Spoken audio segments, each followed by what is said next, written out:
জয়গুরু। পরম প্রেমময় শ্রী শ্রী ঠাকুরের শ্রীচরণের প্রণাম। পরমারাধ্যা জগজ্জননী শ্রী শ্রী বড়মা, পরম পূজ্যপাদ শ্রী শ্রী বরদা, পরম পূজ্যপাদ আচার্যদেব শ্রী শ্রী দাদার শ্রীচরণে কোটি কোটি প্রণাম জানাই। পরম পূজ্যপাদ বাবাই দাদার শ্রীচরণে প্রণাম। উপস্থিত কৃষ্ণপ্রাণ দাদা স্নেহময়ী মায়েদের যথাযোগ্য স্থানে আমার প্রণাম এবং জয়গুরু জানিয়ে আজকে আমাদের সপ্তম সেমিনার। এই সপ্তম সেমিনারে আমরা শুরু করছি। আপনারা এর আগের সেমিনারগুলোতে যেভাবে প্রত্যেকে তাদের নিজ নিজ সাউন্ড মিউট করে মনোযোগ সহকারে সেমিনারের আলোচ্য বিষয়গুলো শুনবেন, সেই শোনাগুলো আপনাদের জীবনের পরবর্তীতে পাথর হিসাবে কাজে লাগবে। আমরা কৃতজ্ঞ যে সমস্ত মানুষজন আমাদের এই ওয়েবিনার করতে সাহায্য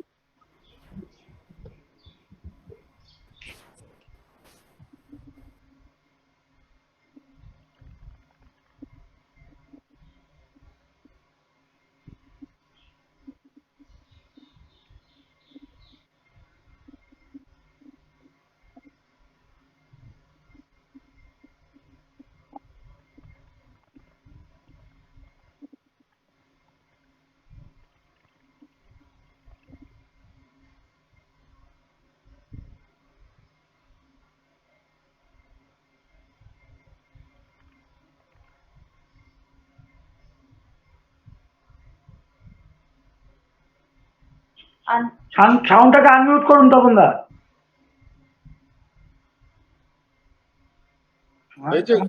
সাউন্ডটা মিউট করে দিন।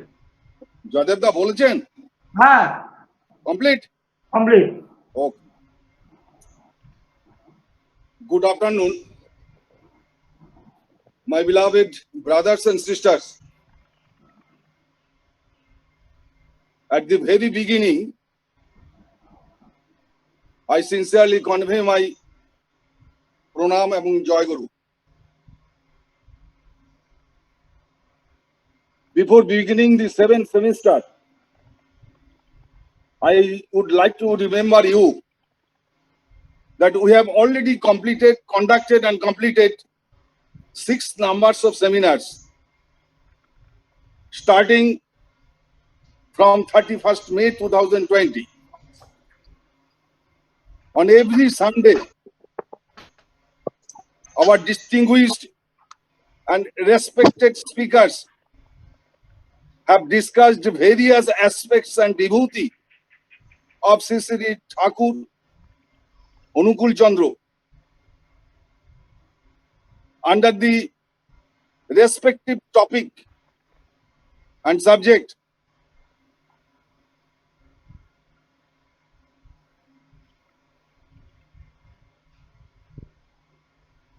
On every members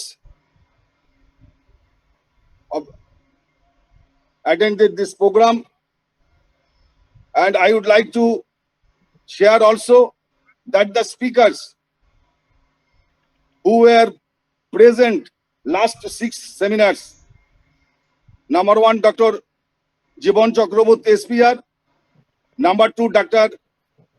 Rajesh Choudhury SPR, number 3 Dr. Sharup Chakraborty SPR, number 4 Dr. Debudhuti Bandyopadhyay Associate Professor, number 5 Dr. Krishna Chandra Das SPR, and last but not least Sri Suraj Agarwala Assistant Professor Research Scholar.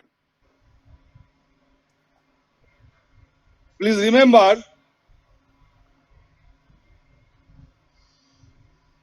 unlike weekly, now on seminar will be held on every fortnight. That means our next seminar will be held on 26th July 2020. And this arrangement was made so that the speaker may have sufficient time to get prepared himself about the particular topic, and at the same time the spectators of online seminar may also have the sufficient time to prepare their question so that during interaction they may do it.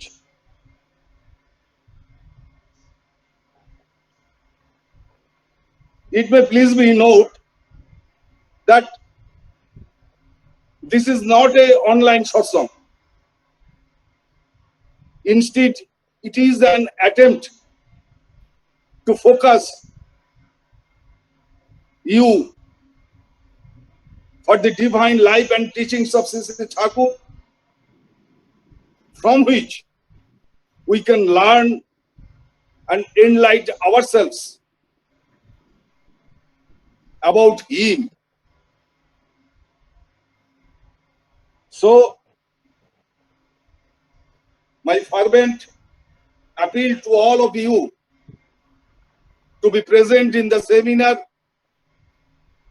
along with your family members.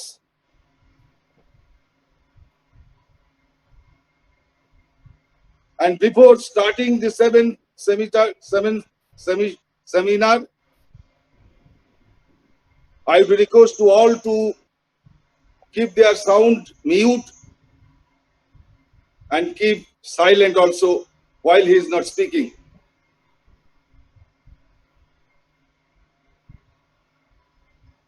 নমস্কার, আজকের এই সপ্তম সেমিনারে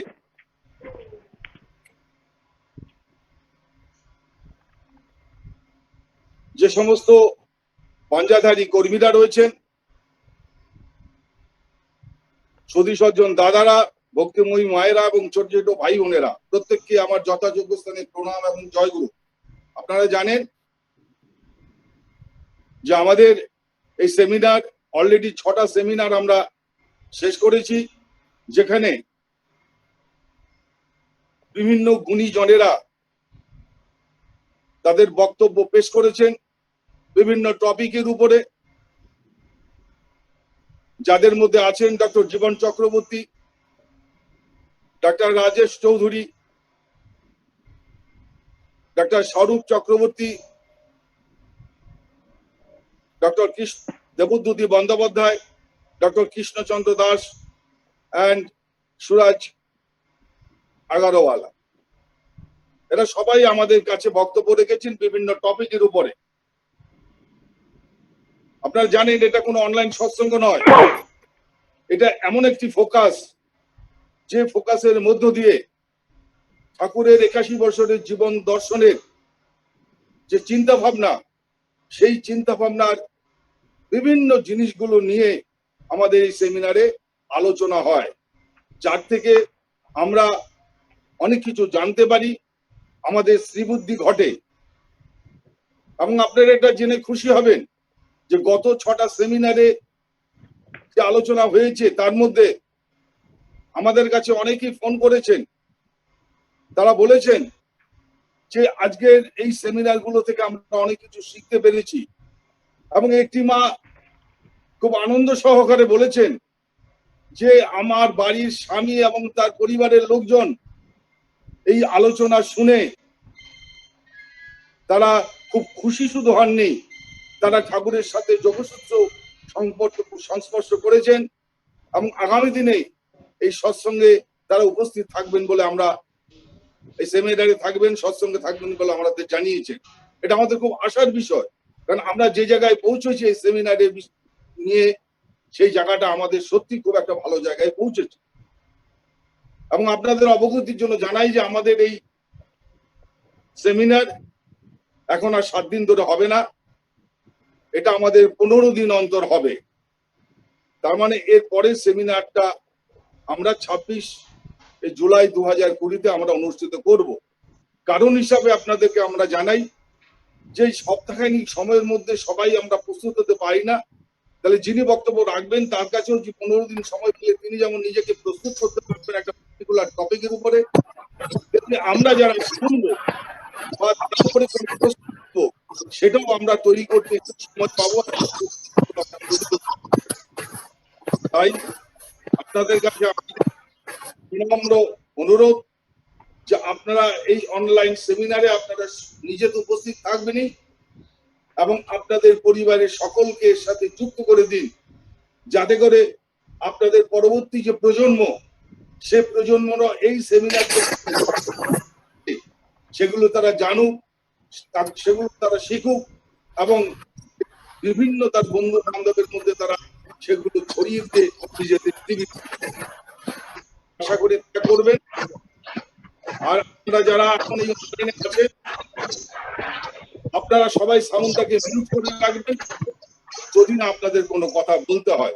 শুধুমাত্র যিনি আলোচনা করবেন তারাই শুধু এখানে অংশগ্রহণ করবেন। আজকের এখানে আমাদের উদ্বোধনী সঙ্গীতের জন্য আছেন শ্রী নিত্য সুন্দর ত্রিপুরা থেকে, সমাজের সঙ্গীত করার জন্য আছেন শ্রী সঞ্জীব পাত্র কলকাতা থেকে, এবং আমাদের ধন্যবাদ জ্ঞাপনের জন্য আছেন জীবন চক্রবর্তী এসপি। আজকের যে আলোচ্য বিষয় রেডমি প্রো 5টা কার সাউন্ডটাকে মিউট করুন। শ্রী ঠাকুর অনুকূল চন্দ্রের শিক্ষা চিন্তা। টপিক হচ্ছে teaching and thoughts of Sri Thakur Anukul Chandra in the formation of dedicated within bracket ideal society. এই সমস্ত কিছু নিয়েই আজকের এই সেমিনার।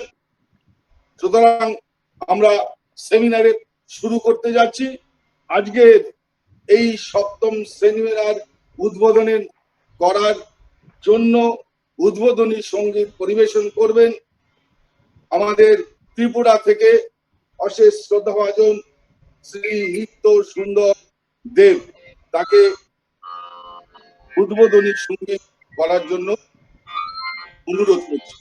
শ্রদ্ধেয় নিত্যদা। জয়গুরু। সাউন্ড শোনা যাচ্ছে?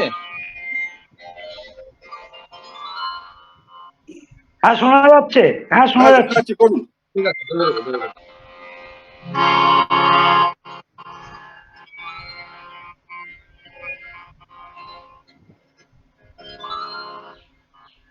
বিকট ভব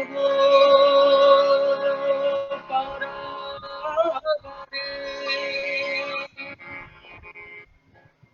ওগো পরম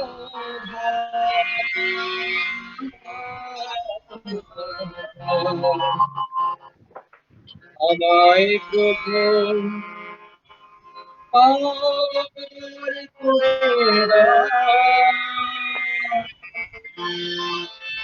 তোমায় নমস্কার। আমায় প্রভু পার করে দাও, তোমায় নমস্কার।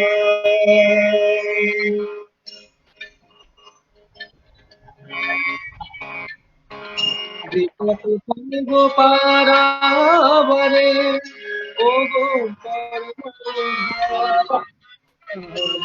আমায় পার করে দাও, তোমায় নমস্কার। বিকট গো পারাবারে ওগো পরমধাম, আমায় প্রভু পার করে দাও,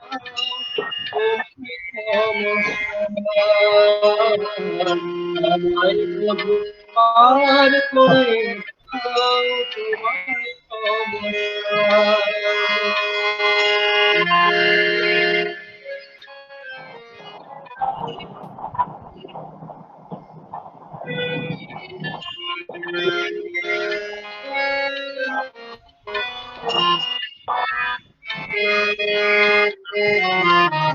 হাতি হাতি দেন ভালো সাধু পুণ্যবান, সমদর্শী সমাগমে সবারে অনুষ্ঠান বাপি বাপি দিন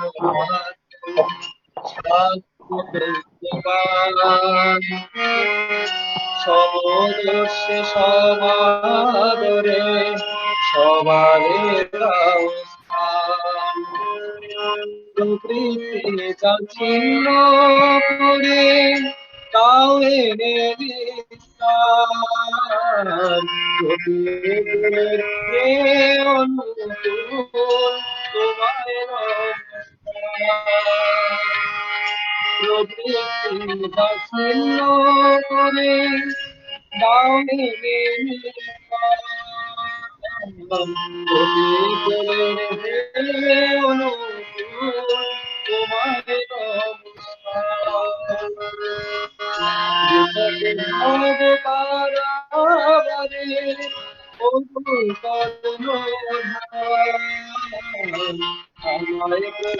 পার করে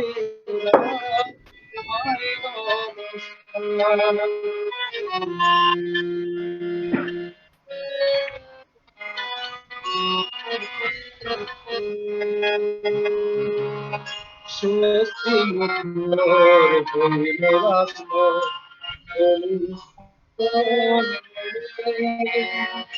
পরম শত্রু হয়ে আপন বাঁধে আলিঙ্গনে শক্তি শাসন পরম শত্রু হয়ে আপন বাঁধে আলিঙ্গনে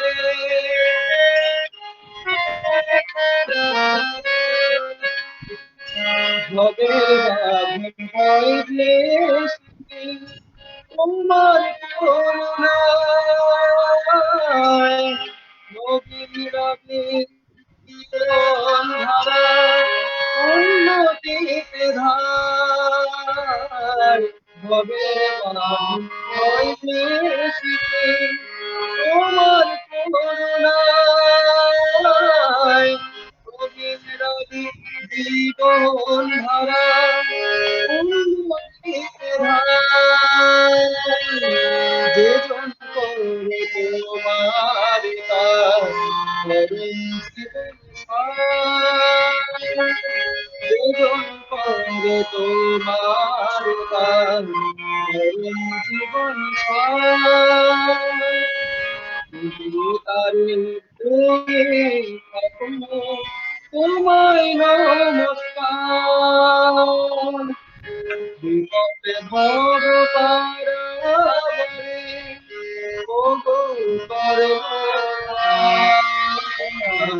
আমায় প্রতি পার করে তোমায়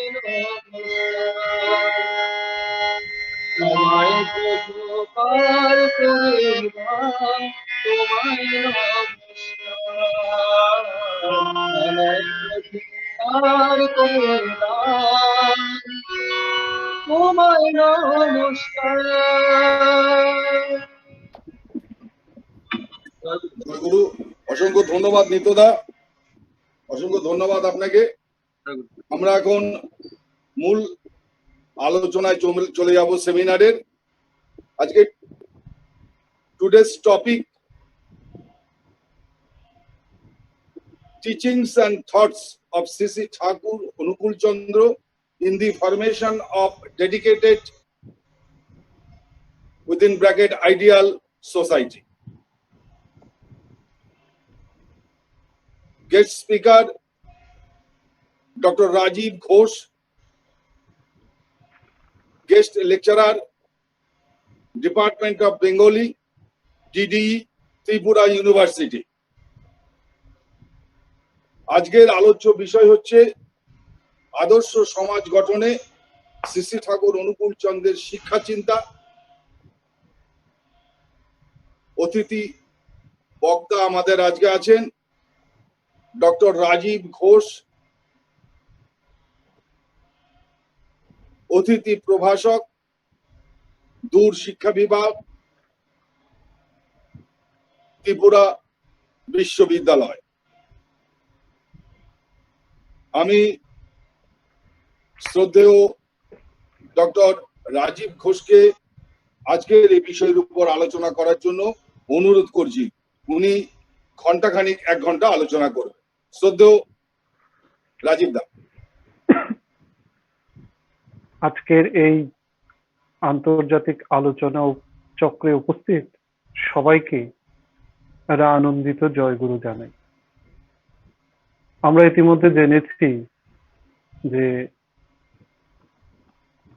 বেশ কয়েকটি আলোচনা চক্র অনুষ্ঠিত হয়ে গেছে, বিশেষজ্ঞ বক্তারা বক্তব্য রেখেছেন, আমরা শুনেছি। আমার আলোচনার বিষয় ঠাকুরের শিক্ষা চিন্তা, আদর্শ সমাজ কিভাবে গঠন করে। আমি সংক্ষেপে বললাম, আজকের সমাজে পৃথিবীতে খুব আলোচ্য দুটো বিষয় হচ্ছে শিক্ষা এবং স্বাস্থ্য।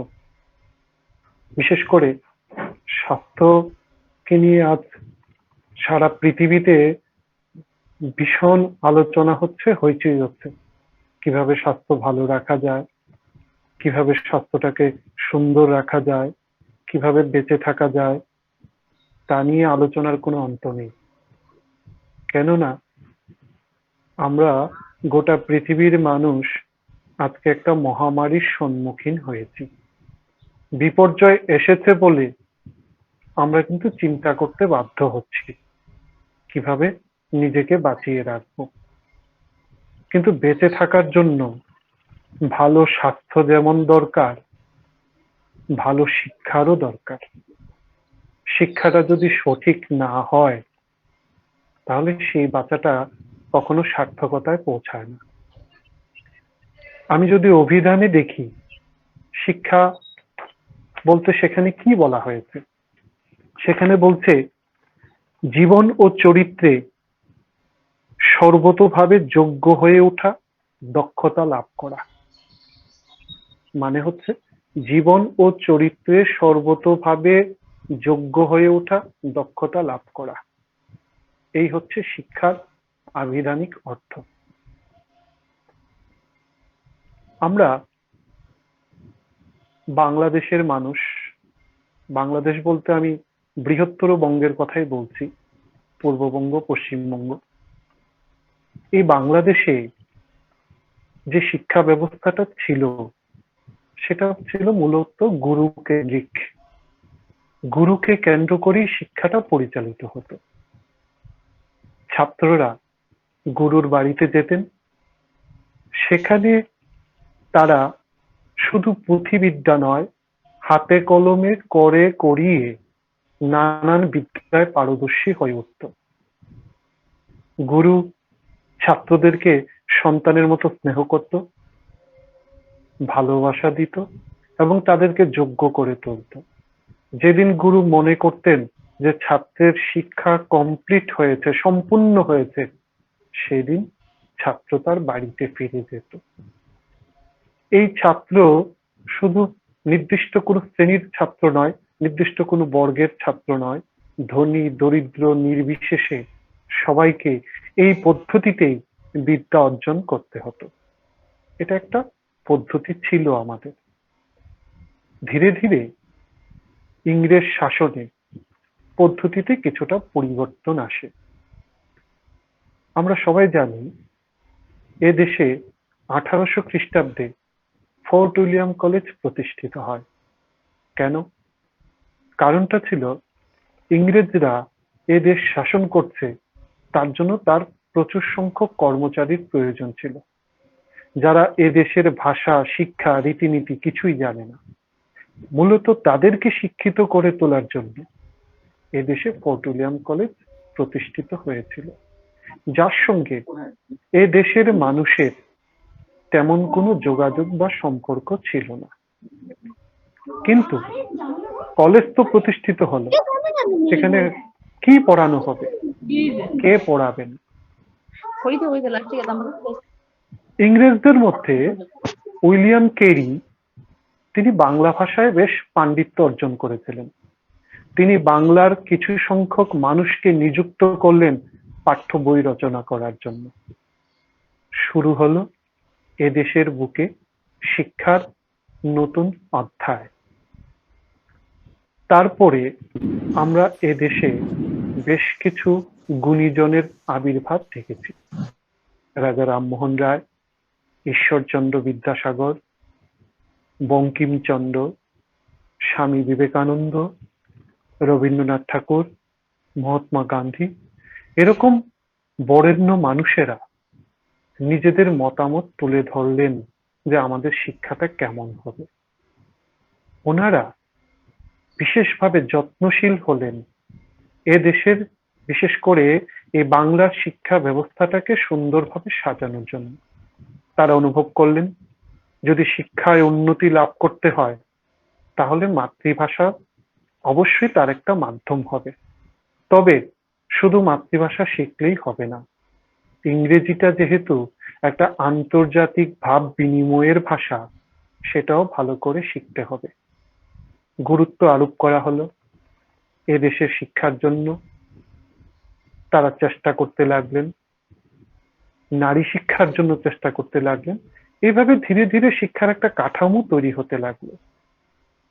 বিভিন্ন কমিশন গঠিত হলো এবং তারপর থেকে আমরা যদি দেখি যে এদেশে যখন দেশ স্বাধীন হলো, এদেশের সরকার কিন্তু নানাভাবে দিনের পর দিন বহু টাকা ব্যয় করে নানান কমিশন গঠন করে চলছেন উন্নত শিক্ষা ব্যবস্থা কিভাবে মানুষের কাছে পৌঁছে দেওয়া যায়, অর্থাৎ মানুষকে উন্নত শিক্ষায় কিভাবে শিক্ষিত করে তোলা যায়। এই প্রক্রিয়া আজও অব্যাহত রয়েছে, চলছে এবং আগামী দিনেও সেটা চলবে, এটা আমরা ধরে নিতেই পারি। আজকের যে শিক্ষা ব্যবস্থা যা আমরা আমাদের চারপাশে দেখি, সেটাও কিন্তু আমাদের একটু জানার বিষয়। আমরা জানি, তারপরেও একটু আলোচনার মধ্যে আমি আনতে চাই। আমরা আজকাল খুব দেখি ছোট ছোট বাচ্চাদেরকে নিয়ে মা বাবার ভাবনার কোনো অন্ত নেই। কেননা তাকে বড় কিছু বানাতে হবে, তাকে যোগ্য করে তুলতে হবে। কি করতে হবে? বড় কিছু বানাতে হবে, তার জন্য তাকে খুব ছোটবেলা থেকেই ভালো একটা স্কুলে ভর্তি করিয়ে দেওয়া হয়। কিছুদিন পর থেকে দেখা যাচ্ছে যে বাচ্চাটা যত বড়, ঠিক তত বড় একটা ব্যাগ নিয়ে সে স্কুলে ছুটছে। ভীষণ ওজন তার ব্যাগটার, ছুটছে স্কুলে। কেননা মা বাবা তার ভেতরে একটা ভাবনা ঢুকিয়ে দিয়েছেন। প্রথম কথা হচ্ছে বড় হতে হবে, যোগ্য হতে হবে, আর তাকে ইঁদুর দৌড়ের প্রতিযোগিতায় টিকে থাকতে হবে। এই হচ্ছে একটা ভাবনা, এবং এই ভাবনাটা নিয়েই কিন্তু সে বড় হচ্ছে। ধীরে ধীরে তার প্রমোশন হচ্ছে এবং ভীষণ আত্মকেন্দ্রিক একটা ভাবনা নিয়ে সে কিন্তু শিক্ষার জগতে নিজেকে টিকিয়ে রাখছে। এবং দেখা গেল কিছুদিন পর দিনে দিনে সে মা বাবার ইচ্ছা পূরণ করে বড় কিছু হয়ে গেল। কি হলো?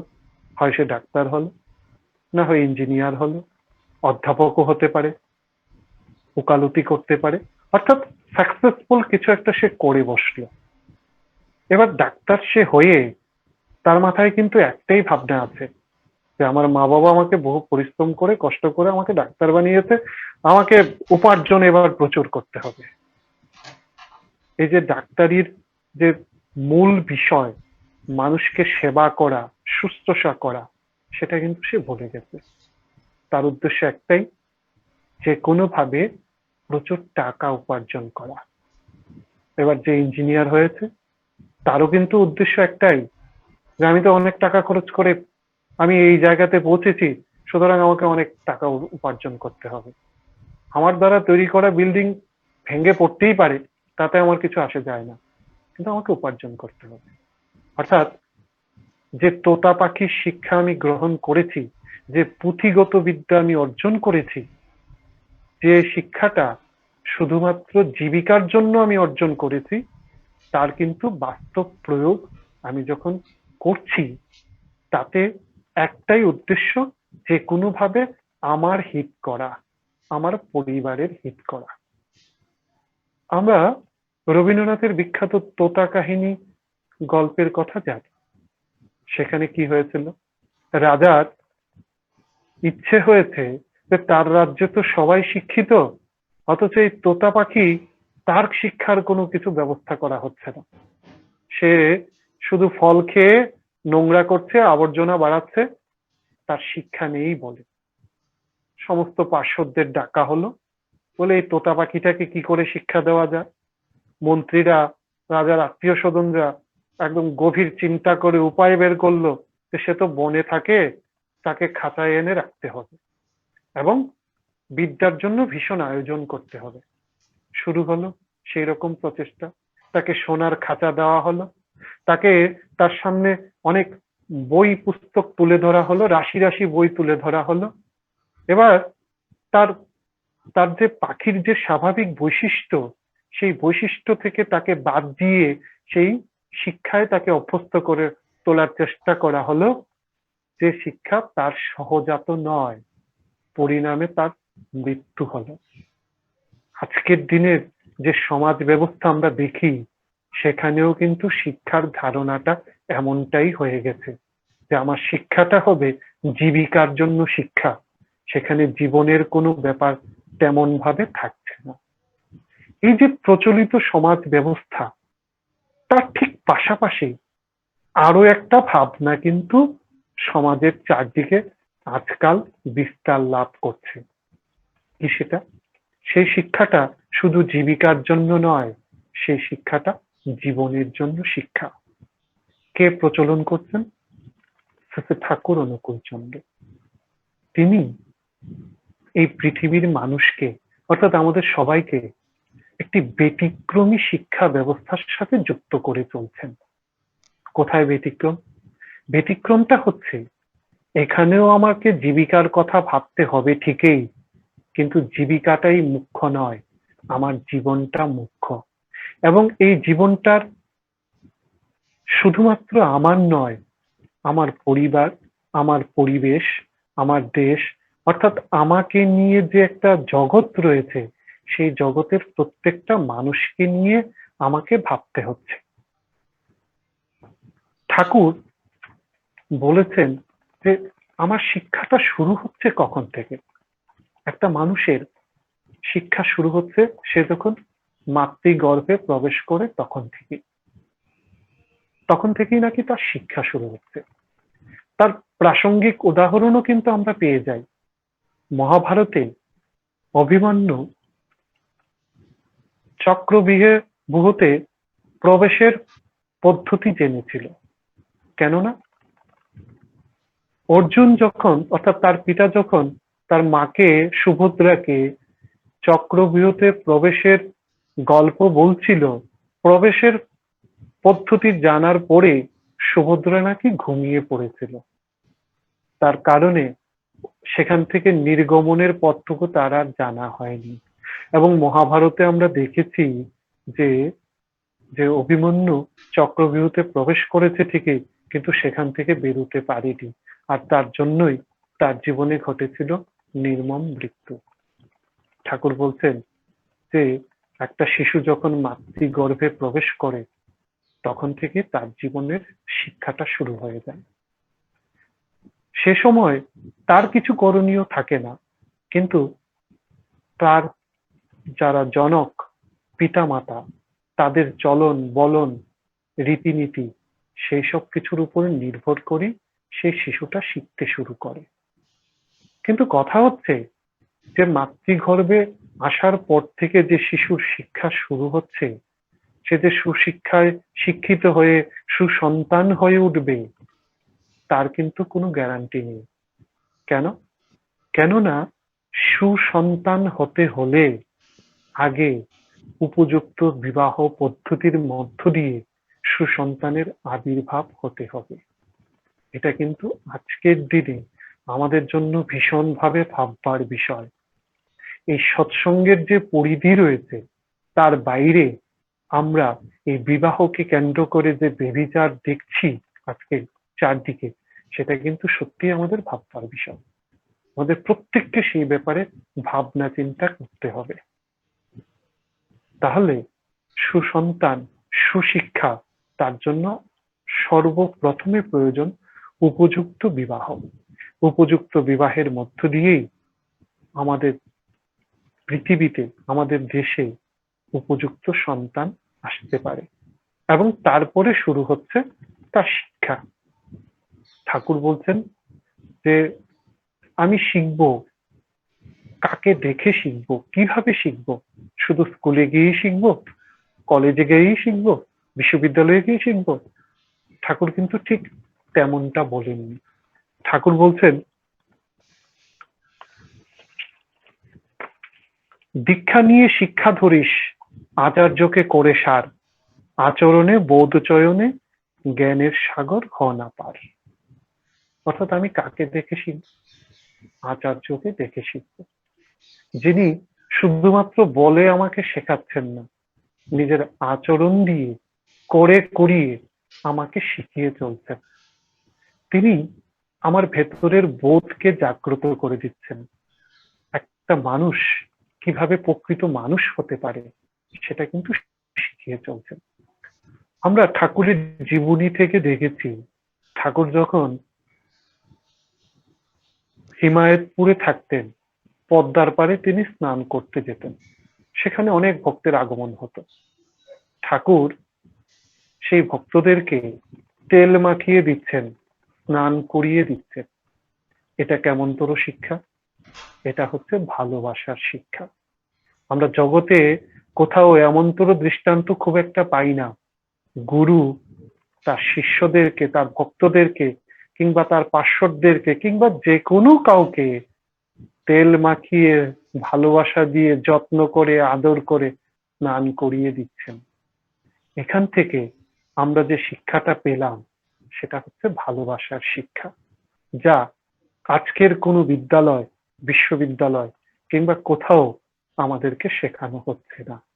ঠাকুর কিন্তু এটা আমাদেরকে শুরুতেই শিখিয়ে দিলেন। আমরা সবাই জানি যে আমাদের পরিবারে, আমাদের সমাজে গুরুজনদেরকে প্রণাম করতে হয়, অথচ আমার কোনো গুরুজন আজ অব্দি বলেনি প্রণামটা কেন করতে হয়, কিভাবে করতে হয়। আমার সৌভাগ্য যে আমি শ্রী ঠাকুর অনুকূল চন্দ্রের সদ্দীক্ষা নিয়েছিলাম, আর নিয়েছিলাম বলে আমি জানতে পেরেছি প্রণামের একটা অর্থ রয়েছে, তার একটা পদ্ধতি রয়েছে। কিরকম? আমি যখন প্রণাম করি, আমি প্রথম আমার হাঁটু স্পর্শ করি ভূমিতে, তারপরে আমার হাত দুটো স্পর্শ করি, তারপরে আমার কপালটা মাটিতে ঠেকাই। কি হয় তাতে? এই যে আমি আমার হাঁটু স্পর্শ করলাম, সেটা হচ্ছে আমার চলনের প্রতীক। পা দুটো দিয়ে আমি চলি, তো সেটা আমার চলনের প্রতীক। হাত দুইটা ভূমিতে স্পর্শ করলাম, সেটা হচ্ছে আমার কর্মের প্রতীক। আমি আমার কপালটা মাটিতে ঠেকালাম, সেটা হচ্ছে আমার চিন্তার প্রতীক। অর্থাৎ আমি যাকে প্রণাম করলাম, আমার চলন, আমার কর্ম, আমার চিন্তা যেন তার রঙে রাঙ্গায়িত হয়, সেই উদ্দেশ্যে আমার এই প্রণামটা নিবেদন করা। অথচ আমরা রাস্তায় যখন বের হই, কত অদ্ভুত ধরনের প্রণাম দেখি, কত অদ্ভুত ভাবে প্রণাম করা হয় দেখি। আমরাও হয়তো তাই করতাম যদি ঠাকুরকে না ধরতাম। যদি না ধরতাম, তাহলে প্রণামের এই পদ্ধতি এবং তাৎপর্য আমাদেরও কিন্তু অজ্ঞাত থেকে যেত। আমরাও বিভ্রান্ত চলনে অভ্যস্ত হয়ে পড়তাম। খুব সামান্য বিষয়, আমরা রোজ বাড়িতে প্রণাম করি, কিন্তু এই পদ্ধতিটা আমাদের কারোর জানা ছিল না। কেন করি সেটাও জানা ছিল না। আমাদেরকে স্কুলের কোথাও বলেনি যে গুরুজনদেরকে কিংবা বাড়ির মা বাবাকে পায়ে হাত দিয়ে প্রণাম করতে নেই। কোথাও তো বলেনি কেউ কোনোদিনও। ঠাকুরকে ধরে সেটাও জানতে পেরেছি। তাহলে এই যে ছোট ছোট বিষয়গুলি, এই বিষয়গুলি কিন্তু আমার জীবনটাকে গড়ে দিচ্ছে, আমার জীবনের কাঠামোটাকে নির্মাণ করে দিচ্ছে। তাহলে যে জীবিকার জন্য, যে শিক্ষার জন্য আমরা ছুটছি, সেই শিক্ষা কিন্তু আমার জীবনীয় হয়ে উঠতে পারছে না, আমার জীবনটাকে কোনোভাবে গড়ে দিতে পারছে না। আচ্ছা, আবার আমি ফিরে যাচ্ছি সেই শিশু শিক্ষার দিকে। শিশুকে শিক্ষায় শিক্ষিত করতে হবে। সেই শিক্ষাটা কেমন হবে? ঠাকুর বলেছেন প্রত্যেকটা শিশুর তো একটা ঝোঁক থাকে, তার কিছু বৈশিষ্ট্য থাকে যা সে করতে ভালোবাসে, এবং সেই বৈশিষ্ট্যটাকে মাথায় রেখেই যেন তাকে শিক্ষা দেওয়া হয়। ঠাকুর বললেন ঝোঁক না বুঝে শিক্ষা দিলে পদে পদে কুফল মিলে। অর্থাৎ মা বাবা যদি আগে থেকেই মনস্থ করে রাখে যে আমার ছেলেটাকে বা মেয়েটাকে এইরকমই কিছু একটা বানাবো, তাহলে কিন্তু বিপত্তি ঘটতে পারে। অর্থাৎ খুব সূক্ষ্মভাবে পর্যবেক্ষণ করে আমাকে দেখতে হবে যে শিশুটা আমার ঘরে রয়েছে, সে কি করতে ভালোবাসে, তার ঝোঁক কোথায়, এবং সেই ঝোঁককে মাথায় রেখেই কিন্তু আমাকে তাকে তার শিক্ষার ব্যবস্থা করতে হবে। তাহলে সেই শিক্ষাটা সার্থকতায় পৌঁছাতে পারে। আমার বাড়িতে যে ছেলে রয়েছে, মেয়ে রয়েছে, তাকে তো স্কুলে পাঠাতেই হবে, না হলে সেই পুঁথিগত যে বিদ্যাটা, যে ডিগ্রিটা আমার প্রয়োজন, সেটা কোথায় পাবে? সেখানে যেমন যেতে হবে, কিন্তু পারিবারিক যে রীতিনীতি, ছোটখাটো রীতিনীতি যে পরিপালন করা হয়, সেগুলির মধ্য দিয়ে তাকে কিন্তু প্রকৃত মানুষ করে তোলা যায়। আর ঠাকুর এটাই তো চেয়েছেন যে শিক্ষা যেমনটাই হোক, যতটুকুই হোক, আমরা প্রত্যেকে যেন প্রকৃত মানুষ হয়ে উঠি। তো মানুষটা হব কি করে? সেই রকম হাতে কলমে যা আমরা শিখছি সেগুলি করার মধ্য দিয়ে। ঠাকুর চেয়েছেন যে শিক্ষাটা শুধুমাত্র পুঁথিগত বিদ্যা হবে না, স্কুলের ডিগ্রি হবে না, বিশ্ববিদ্যালয়ের ডিগ্রি হবে না, সেটা হবে হাতে কলমের শিক্ষা। করে করে করিয়ে যা আমরা শিখছি সেটাই হচ্ছে প্রকৃত শিক্ষা। আর মা বাবাকেও খুব সতর্ক করে ঠাকুর বলে দিয়েছেন যে সে যখন কথা বলতে শিখছে, অল্প অল্প করে তার ভাব ব্যক্ত হচ্ছে, অর্থাৎ আধো কথা বলার সাথে করে করিয়ে যা শেখাবি সেইটি হবে মোক্ষম ছেলের, হিসেবে চল নয় পস্তাবি। সে যখন অল্প অল্প কথা বলতে শিখছে, অল্প অল্প ভাব বিনিময় করতে শিখছে, সে সময় থেকেই তাকে এই প্রকৃত শিক্ষায় শিক্ষিত করে তুলতে হবে। বাবাই দাদা, পূজ্যপাত বাবাই দাদা একটা ঘটনা বলছিলেন। এক মা তার ছেলেকে নিয়ে ঠাকুর বাড়িতে গেছে, গিয়ে সেই মা তার ছেলেকে মাথায় ঠোকর দিয়ে বারে বারে মাথায় ধাক্কা দিয়ে বলছে এই প্রণাম কর, এই প্রণাম কর। ছেলেটা কিছুতেই প্রণাম করতে চাইছে না। মা বারে বারে তাকে ধাক্কা দিচ্ছে, এই প্রণাম করছিস না কেন? তো বাবাই দাদা সেই মাটাকে বললেন, বলে সে বললে তো শুনবে না। যদি তাকে করে করিয়ে শেখানো হয়, আপনারা যদি রোজ বাড়িতে সেরকম করতেন, তাহলে আজ তাকে বলে দিতে হতো না যে এখানে এসে ঠাকুরকে প্রণাম করতে হয়। তার মানে এখানে যে ওই যে আচার্যকে ধরে যে শিক্ষাটা, সেটা শুধুমাত্র পুঁথিগত বিদ্যাতে হতে পারে না, সেটা একেবারে বাস্তব জগতের শিক্ষা, ভীষণ বাস্তব। ঠাকুর মাঝে মাঝেই, মানে ঠাকুরের যে বিভিন্ন আলোচনা প্রসঙ্গের বই রয়েছে বা বিভিন্ন জায়গা রয়েছে, তিনজনের কথা খুব বলতেন। হনুমানের কথা, ভক্তির প্রসঙ্গে ভক্তিটা কেমন তার প্রসঙ্গে ঠাকুর মাঝে মাঝে হনুমানের কথা বলতেন। ভক্তিটা কেমন তার প্রসঙ্গে শিবাজির কথা বলতেন। ভক্তিটা কেমন হবে তার প্রসঙ্গে চাণক্যের কথা বলতেন। বিভিন্ন জায়গাতে আছে তাদের কথা। শিবাজির কথা ঠাকুর প্রায় সময় বলতেন, বলে সে এমন একজন রাজা ছিল যে রাজা হয়েও গুরুকে সবকিছু সমর্পণ করে দিয়েছে, এবং সন্ন্যাসী হয়ে গুরুর প্রতিনিধি হয়ে সে পরবর্তীকালে তার রাজ্যটাকে শাসন করেছে। অর্থাৎ গুরুর কাছে সমর্পণ করতে হয়, এটা ছাত্রের কর্তব্য। ছাত্র যদি গুরুকে শ্রদ্ধা করে, ভালোবাসে, সমর্পণ করে, তাহলেই সে প্রকৃত শিক্ষায় শিক্ষিত হতে পারে। আবার গুরুর প্রতিও কিন্তু ঠাকুর বলে দিয়েছেন, শিক্ষক কেনা ইষ্টে টান, কে জাগাবে ছাত্রের প্রাণ। শিক্ষকও যদি আদর্শ শিক্ষক হয়ে ওঠেন, তিনি যদি ইষ্ট নির্দেশিত পথে চলে অভ্যস্ত হন, অর্থাৎ তিনি শুধু কথার পণ্ডিত না হয়ে বাস্তব আচরণের মধ্য দিয়ে যদি তার ছাত্রদেরকে শিক্ষাদানে অভ্যস্ত হন, তাহলে ছাত্রের প্রাণে কিন্তু সেই শিক্ষা খুব সহজবোধ্য হয়ে ওঠে। হনুমানের কথা ঠাকুর বলতেন, প্রভু রামচন্দ্রের ব্যথা এবার তিনি কি করে দূর করবেন, যে নির্দিষ্ট জিনিসটি তিনি আনতে গেছেন তাকে তো চিনেন না, এবার কি করলেন, গোটা পাহাড়টাই উঠিয়ে নিয়ে আসলেন তার প্রভুকে খুশি করার জন্য। ঠাকুর চাণক্যের একটি ঘটনা বলেছিলেন, আমরা চাণক্যের কথা অনেকেই শুনেছি, মস্ত বড় মানুষ, যিনি একজন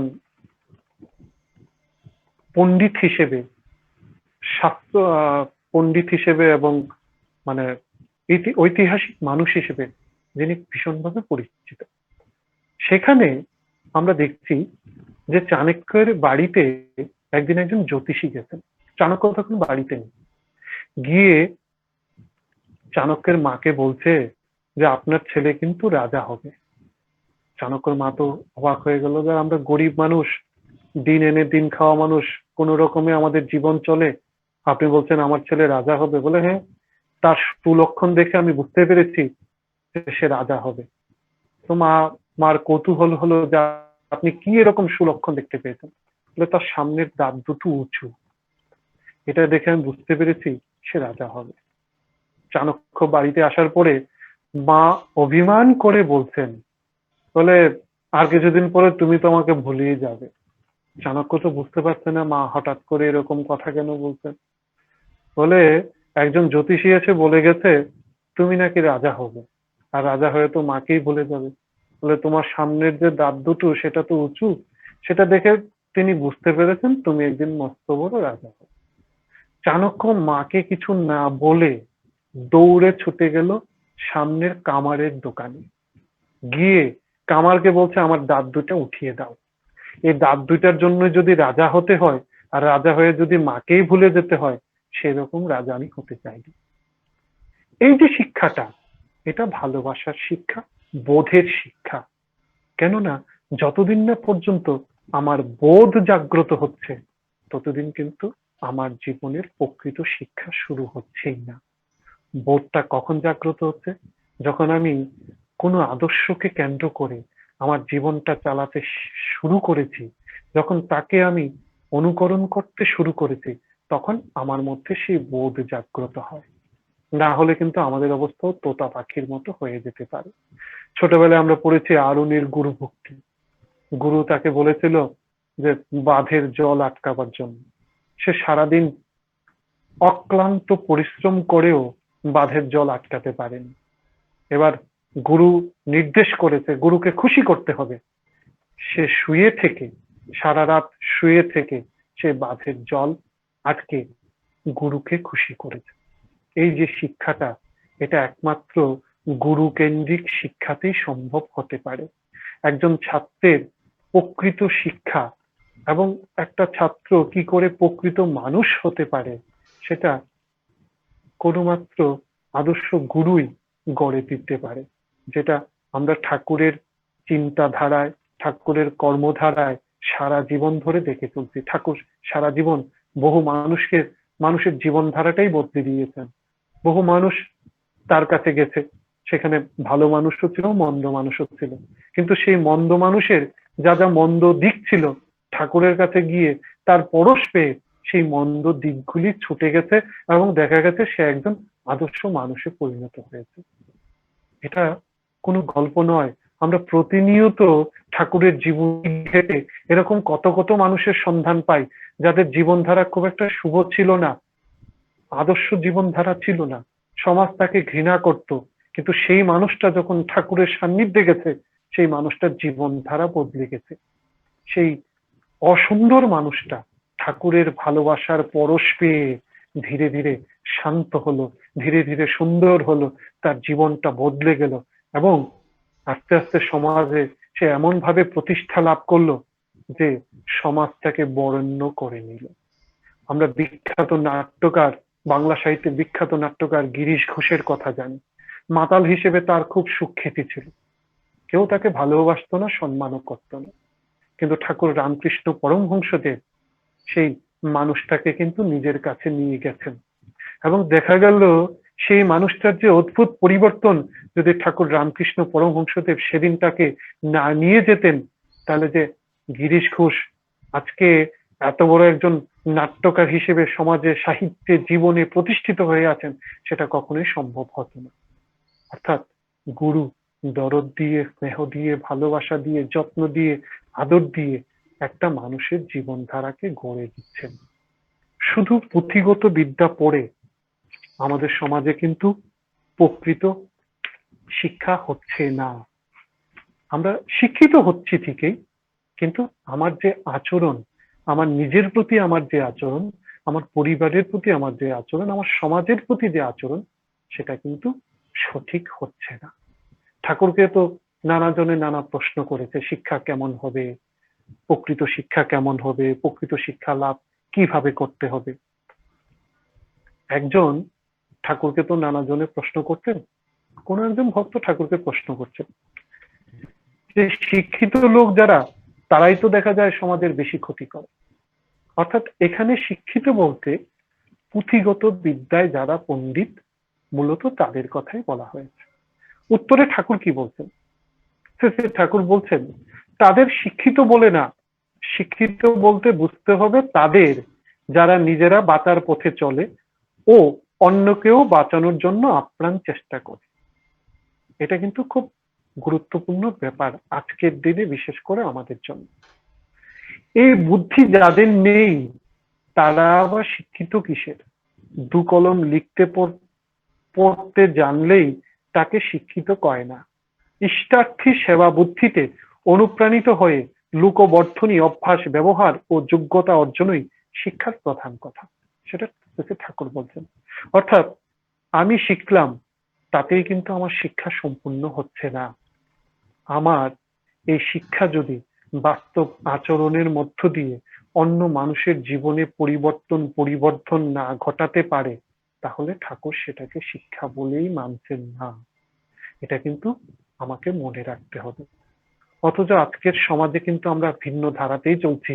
মা বাবা ছোটবেলা থেকে তাকে যে ইঁদুর দৌড়ের প্রতিযোগিতায় লিপ্ত করছে, যে বড় কিছু হতে হবে, সেই প্রতিযোগিতায় সে কিন্তু শুধুমাত্র আত্মকেন্দ্রিকতার শিক্ষা পাচ্ছে। তাহলে ঠাকুরের শিক্ষা চিন্তার সঙ্গে যদি আমি কম্পেয়ার করে দেখি, তাহলে সেটাকে কিন্তু প্রকৃত শিক্ষা আমি কোনোভাবেই বলতে পারি না। প্রকৃত শিক্ষা তাই যা আমি নিজেকে বড় করতে পারি, এবং আমার আশেপাশে যারা রয়েছে তাদেরকেও যেন সেইভাবে আমি বড় করে তুলতে পারি। যদি সেইটুকু আমার চেষ্টার মধ্যে সম্ভব হয়, তাহলে কিন্তু আমার শিক্ষা সম্পূর্ণ হতে পারে। ঠাকুর শিক্ষা বিধায়না বলে একটা ঠাকুরের বই আছে, আপনারা সবাই জানেন, আমরা সবাই জানি। সেখানে বিভিন্ন বাণীর মধ্য দিয়ে আমাদের শিক্ষাটা কেমন হবে সেই সম্পর্কে ঠাকুর বলেছেন। একটা জায়গাতে ঠাকুর বলেছেন, লেখাপড়া শিখতে হবে তোমাদের, কিন্তু তা শুধুমাত্র শিক্ষার তকমা পাওয়ার জন্য নয়, অধ্যয়নের জন্য। অধ্যয়ন মানেই হচ্ছে আয়ত্তের পথে চলা। যা শিখছো সেগুলিকে যাতে বিহিতভাবে বোধি বিনয়নী তৎপরতায় ফুটন্ত করে বাক্যে, ব্যবহারে, আচরণে, উপচয়ী অনুশীলনে, অনুচর্যায়। অর্থাৎ আমার শিক্ষাটা হবে আমার আচরণের মধ্যে, সেটা মূর্ত হয়ে উঠবে। না হলে আমি সেই তোতা পাখি সর্বস্ব যে শিক্ষা, সেটা আমার তো কোনো কাজে আসবেই না, আমার সমাজেরও কোনো কাজে আসবে না। আমি আমার নিজের চোখে দেখা একটা ঘটনা বলছি। আমাদের দেওঘরে যে গোশালা রয়েছে, সেখানে শ্যামল ঘোষ বলে, হয়তো আপনাদের কারোর কারো পরিচিত হতেও পারেন। তিনি একজন দাদা সেখানে কাজ করেন। খুব বেশি দিন হয়নি তিনি সেখানে কাজ করেন, বছর 2-3 হতে পারে। আমরা অনেকেই জানি যে ঠাকুরের ব্যবহৃত বিভিন্ন শব্দ নিয়ে একটি অভিধান রয়েছে, শব্দরত্নকোষ। সুদীর্ঘ কাল ধরে, বেশ কয়েক বছর ধরে দেওঘরে সেই শব্দরত্নকোষ গ্রন্থটির কাজ হয়েছে। আমারও সৌভাগ্য হয়েছিল বেশ কিছুদিন সেখানে কাজ করার। তো সেখানে আমরা কাজের পরে রাতের বেলায় বিশ্রামের জন্য সেন্টেনারি বিল্ডিং এ একটা ঘরে থাকতাম। সেখানে আমাদের রাতের ঘুমানো, তারপরে সারাদিন যে যার মতো করে যতটুকু করার আমরা কাজ করতাম। তো সেন্টেনারি বিল্ডিং এ আমরা যখন ঘুমাতে যেতাম, মাঝে মাঝে রাতের দিকে একজন লোক আসতেন। যখন আমরা শুনতাম যে তিনি আসবেন, ভেতরে ভেতরে একটা আতঙ্ক হতো। কেন? কারণ তিনি এসে এমন অস্থির চিত্ততার পরিচয় দিতেন, এমন উৎপাত শুরু করতেন, আমাদের কারোর আর ঘুমাবার কোনো উপক্রম হতো না। কেন কেন তিনি এরকম করতেন আমরা জানি না।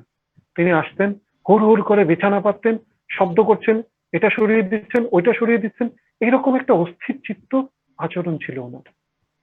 কিন্তু আজকের দিনে যদি সেই মানুষটাকে আপনারা দেখেন, তাহলে বুঝতে পারবেন না এই মানুষটা কোনো এক সময় এরকম কিছু করতো। এই যে পরিবর্তনটা হলো, কি করে হলো? এই পরিবর্তনটা হয়েছে ঠাকুর বাড়ির পরিবেশে বেশ কিছুদিন থেকে তিনি জীবনের যে মূল স্বাদ, মূল শিক্ষা তিনি পেয়ে গেছেন। আর এই পেয়ে তার অন্তর্জগতে অদ্ভুত একটা পরিবর্তন হয়ে আজকে কিন্তু তিনি একজন জ্ঞানী মানুষে পরিণত হয়েছেন। বেশ ভালো ভালো কথা বলেন, মনোমুগ্ধকর কথা বলেন। আমি দেখি আর ভাবি যে কোনো স্কুলে যদি লোকটাকে পাঠানো হতো, কোনো বিশ্ববিদ্যালয়ে যদি লোকটাকে পাঠানো হতো, তাহলেও কি তার ভেতরে এরকম পরিবর্তন আসতো? আমরা সবাই জানি কোনো দিনই আসতো না। শুধুমাত্র সেই রকম বিশ্ববিদ্যালয়ে সে গেছে যেখানে জীবনকে বড় করে দেখা হয়, যেখানে মানুষের মূল চরিত্রটাকে আমূল পরিবর্তন করে দেওয়া হয়। সেটা একটা রীতি পদ্ধতি মানার মধ্য দিয়ে আমাদের প্রত্যেকের জীবনেই চলে আসে। ঠাকুর তো বলেছেন অজ্ঞানতা এক ধরনের অপরাধ, অজ্ঞানতাও এক ধরনের অসুরত্বের লক্ষণ। সুতরাং অজ্ঞান হয়ে বাঁচা যায় না, আমাকে শিক্ষায় শিক্ষিত হতেই হবে। আর সেটা যদি ঠাকুর আমাদেরকে যে শিক্ষায় শিক্ষিত করতে চেয়েছেন সেরকম শিক্ষা হয়, তাহলে আমাদের সমাজ কিন্তু সত্যি বদলে যেতে পারে। তাহলে আমাদের সমাজে নানা ধরনের পরিবর্তন আসতে পারে। আমাদের ছাত্রছাত্রীদের মধ্যে একটা ভীষণ প্রবণতা দেখা যায়, তাদেরকে জিজ্ঞেস করলে বলে পড়ছিস না কেন? বলে মনোযোগ দিতে পারছি না। মনোযোগ নেই কি করে? বারে বারে পড়ছি ঠিকই, কিন্তু মুখস্থ হচ্ছে না, মনে রাখতে পারছি না। সেই বিষয়ে ঠাকুর বলছেন, মনোযোগী হতে যেও না, আগ্রহকে বাড়িয়ে তোলো, মনোযোগ আপনিই আসবে। তাহলে জোর করে মনোযোগী হওয়ার প্রয়োজন নেই। জোর করে মনোযোগী হয়ে আমি কোনো শিক্ষাকে আয়ত্ত করতে পারবো না। অথচ আমার কোনো শিক্ষক মশাই, স্কুল কলেজ বিশ্ববিদ্যালয় বা কোনো শিক্ষক মশাই কিন্তু আমাকে এই উপদেশটুকু দিতে পারেননি যে মনোযোগকে জোর করে আয়ত্তে আনা যায় না, আগ্রহটাকে বাড়িয়ে তুলতে হয়, তাহলে মনোযোগ আপনি আসে। আরেকটা জিনিস আমরা শিখেছি, মনোযোগ এবং মনের জোর, সেটাও যদি সঠিকভাবে সঠিক পরিমাণে আমার মধ্যে না থাকে, তাহলেও কিন্তু আমার জীবন মাঝে মাঝে ব্যর্থতায় পর্যবেসিত হয়। এবার মনের জোরটা বাড়াবো কি করে? এটা কিন্তু ছেলে হোক, মেয়ে হোক, বৃদ্ধ হোক, সবার কাছেই আজকে কিন্তু একটা বড় সমস্যা। যে মানুষটা বেকার, তার চাকরি নেই, কর্ম নেই, তার মনের জোর ভেঙে পড়েছে। যে মানুষটা অসুস্থ, দীর্ঘদিন ধরে রোগে ভুগছেন, ডাক্তারের কাছে যাচ্ছেন, চিকিৎসা করাচ্ছেন, তার মনের জোরটা হারিয়ে ফেলেছেন। পরম পূজ্যপাদ বাবাই দাদা বললেন প্রার্থনার কথা। আমরা যে সৎসঙ্গী পরিবারগুলি রয়েছে, সেই পরিবারে প্রার্থনার চর্চা করার কথা তিনি বলছেন। কেননা প্রার্থনাতে মনের জোর বৃদ্ধি পায়। এই শিক্ষাটাও কিন্তু আমরা অন্য কোথাও পাইনি। এই যে আমার জীবনে বেঁচে থাকার জন্য, আমার জীবনে চলার জন্য যে ছোট ছোট শিক্ষাগুলি অত্যন্ত প্রয়োজন, যাকে ছাড়া আমার জীবনে বেঁচে থাকা কখনোই সার্থক হয়ে উঠতে পারে না, সেই শিক্ষা আমি কিন্তু আমার স্কুলের বইয়ে, কলেজের বইয়ে বা কোনো পাঠ্যপুস্তকে সেইভাবে পাইনি। আমি পেয়েছি ঠাকুরকে ধরে, আচার্য সান্নিধ্যে গিয়ে, এবং পরম পূজ্যপাদ বাবা দাদার কাছে গিয়ে, পরম পূজ্যপাদ প্রবীণ দাদার কাছে গিয়ে আমরা কিন্তু প্রতিনিয়ত জীবনীয় শিক্ষায় শিক্ষিত হচ্ছি। আমরা বিভিন্ন জায়গাতে বাবা দাদাকে বলতে শুনেছি একটা ঘটনা, যে একটা পরিবারের যিনি কর্তা, তিনি পূজ্যপাদ বাবা দাদার কাছে গিয়ে বলছেন, দাদা আমাকে রক্ষা করেন, আমার পরিবারের মানুষগুলি ভীষণ এলোমেলো চলছে, কারোর সঙ্গে কারোর যোগসূত্র নেই। বাবা দাদা কিন্তু সেদিন ওই পরিবারটাকে একটাই পদ্ধতি বলেছিলেন, যে আপনারা সবার সঙ্গে সবার রাতে খাবারের সময় প্রাণ খুলে কথা বলবেন, আর মনের মধ্যে যত ভাব রয়েছে সারাদিন আপনারা প্রত্যেকে যে যা করেছেন তা সবাই উজাড় করে একজনের সঙ্গে আরেকজন শেয়ার করবেন, আর বাড়ির প্রত্যেকে সকাল প্রার্থনায় একসঙ্গে মিলিত হবেন। বাবাদের কিন্তু এই ছোট্ট দুটো কথাই বলে দিলেন। প্রার্থনার বিধান তো আমরা সবাই পেয়েছি, রাতে একসঙ্গে খাওয়ার এটা একটা সংস্কৃতি আমাদের মধ্যে ছিল বা আছে এখনো কোনো কোনো জায়গাতে। কিন্তু ৩-৪ মাস পরে সেই বাড়ির কর্তা এবং পরিবারের প্রত্যেকটা সদস্য মিলে পূজ্যপাদ বাবা দাদার কাছে গিয়ে বলছেন, দাদা এখন আমরা ভীষণ ভালো আছি, আনন্দিত, আমরা খুব আনন্দে বসবাস করছি। অথচ সমাজের কোথাও কিন্তু সেই পরিবারটাকে, যে অশান্তির আগুনের পরিবারটা জ্বলছিল, তার থেকে মুক্ত হওয়ার রাস্তা কিন্তু দেখাতে পারছিল না। কিন্তু ঠাকুরের শিক্ষায় শিক্ষিত হয়ে তারা কিন্তু সেখানে নিজেদের জীবনে একটা আনন্দময় পরিবেশকে গড়ে তুলতে পেরেছেন। তাহলে আমরা একটু যদি ভেবে দেখি, যে শিক্ষায় আমরা শিক্ষিত হচ্ছি, বিদ্যা অর্জন করছি, ডিগ্রি অর্জন করছি, সেটা কিন্তু মূলত জীবিকার জন্য শিক্ষা। সেই শিক্ষা আমার জীবনকে কোনোভাবেই সেরকম ভাবে গড়ে তুলতে পারছে না। আমার যদি সেই শিক্ষায় শিক্ষিত হতে হয়, তাহলে কোন একজন আদর্শের প্রতি আমাকে সমর্পণের ভাব নিয়ে চলতে হবে, এবং তিনি আমাকে যখন যেভাবে যা বলবেন সবকিছুকে আমাকে মেনে চলতে হবে। এটাই একমাত্র ধ্রুব সত্য বলে আমাকে মেনে চলতে হবে। আর সেই আদর্শ যদি পুরুষোত্তম ঠাকুর অনুকূলচন্দ্র হয়ে থাকেন, তাহলে আমাদের কারোর আর কোনো কিছু নিয়ে কোনো ভাবনা নেই। তাহলে সত্যি আমাদের জীবন কিন্তু সুন্দর হয়ে উঠবে। ঠাকুর শুধুমাত্র যে শিশুদের শিক্ষার কথা বলেছেন তা নয়, ঠাকুর মায়েদের শিক্ষাটা কেমন হবে সেই সম্পর্কে আলোচনা করেছেন। মা, একজন মাই তো তার পরিবারটাকে গড়ে তোলেন, তাকে বলা হয় ঘরের মুকুটহীন রানী। তার মুকুটটি কিন্তু তিনিই কিন্তু একটা ঘরের সমস্ত কিছু নিয়ন্ত্রণ করেন, পরিচালিত করেন। ঠাকুর একজন মাকে, ঘরের মাকে যে সম্মানের জায়গাতে প্রতিষ্ঠিত করেছেন, সেটা কিন্তু অন্যত্র আমরা খুব একটা দেখতে পাইনি। মাতৃভক্তি অটুট যত, সেই ছেলে হয় কৃতি তত। এটা শুধুমাত্র ঠাকুর বলেই তো ক্ষান্ত হননি, ঠাকুর সারা জীবন মাকে কি করে ভালোবাসতে হয় সেটা তিনি করে করিয়ে জগতের মানুষকে শিখিয়ে গেছেন। অর্থাৎ মাতৃভক্তি যে একটা মানুষের জীবনে উন্নত হওয়ার অন্যতম সোপান, সেটা কিন্তু একমাত্র ঠাকুরই আমাদেরকে শিখিয়ে গেছেন। তাহলে বিভিন্ন বিষয় নিয়ে ঠাকুর আলোচনা করেছেন। আজকের দিনে একটা খুব গুরুত্বপূর্ণ বিষয় হচ্ছে সহশিক্ষা। ঠাকুর কিন্তু এটা মোটেও পছন্দ করেননি, কিন্তু আজকে তো আমরা তাই দেখতে পাচ্ছি, ছেলে মেয়ে একসাথে পড়াশোনা করে পুঁথিগত বিদ্যা অর্জন করছে ঠিকই, কিন্তু সেখানে নানান ক্ষেত্রে একটা গন্ডগোলও কিন্তু বেড়ে যাচ্ছে। আর এই গন্ডগোলটা আমাদের জীবনে, আমাদের পরিবারে মাঝে মাঝেই কিন্তু বিপর্যয় নিয়ে আসছে। এই সহশিক্ষাটাকে কিন্তু ঠাকুর যে কোনো ভাবে বর্জন করার কথা বলেছিলেন, কিন্তু সমাজে কিন্তু আমরা সেটাই দেখতে পাচ্ছি। তাহলে শিশু শিক্ষাটা যেমন সুন্দর হতে হবে, তাকে আস্তে আস্তে সেভাবে যেমন গড়ে তুলতে হবে, মায়েদেরকেও তিনি সুশিক্ষায় শিক্ষিত হতে বলেছেন। নারীর নীতি গ্রন্থে একটা মা ছোটবেলা থেকে কি করে তার জীবন গড়ে তুলবে, সে তার ঘরের পরিবারের মানুষদের সঙ্গে কিরকম আচরণ করবে, তার বাইরের যে জগৎ রয়েছে সেই বাইরের জগতে তার চলাটা কেমন হবে, তার অঙ্গ ভঙ্গি, কথাবার্তা, আচার ব্যবহার প্রত্যেকের সঙ্গে কেমনতর হবে, ঠাকুর কিন্তু সেরকম ভাবে সবকিছু খুঁটিনাটি ভাবে বিজ্ঞান ভিত্তিক ভাবে তিনি বলে রেখেছেন। এবং দেখা যাচ্ছে যারা এই পদ্ধতিতে অভ্যস্ত হয়ে পরবর্তী জীবনে বিয়ের পর তার জীবনটাকে নির্বাহ করার চেষ্টা করছেন, তারা কিন্তু সত্যিই একটা অন্যরকম জীবনের অধিকারী হয়ে উঠছেন। এটা কিন্তু আমরা আজকে প্রতিনিয়ত দেখতে পাচ্ছি।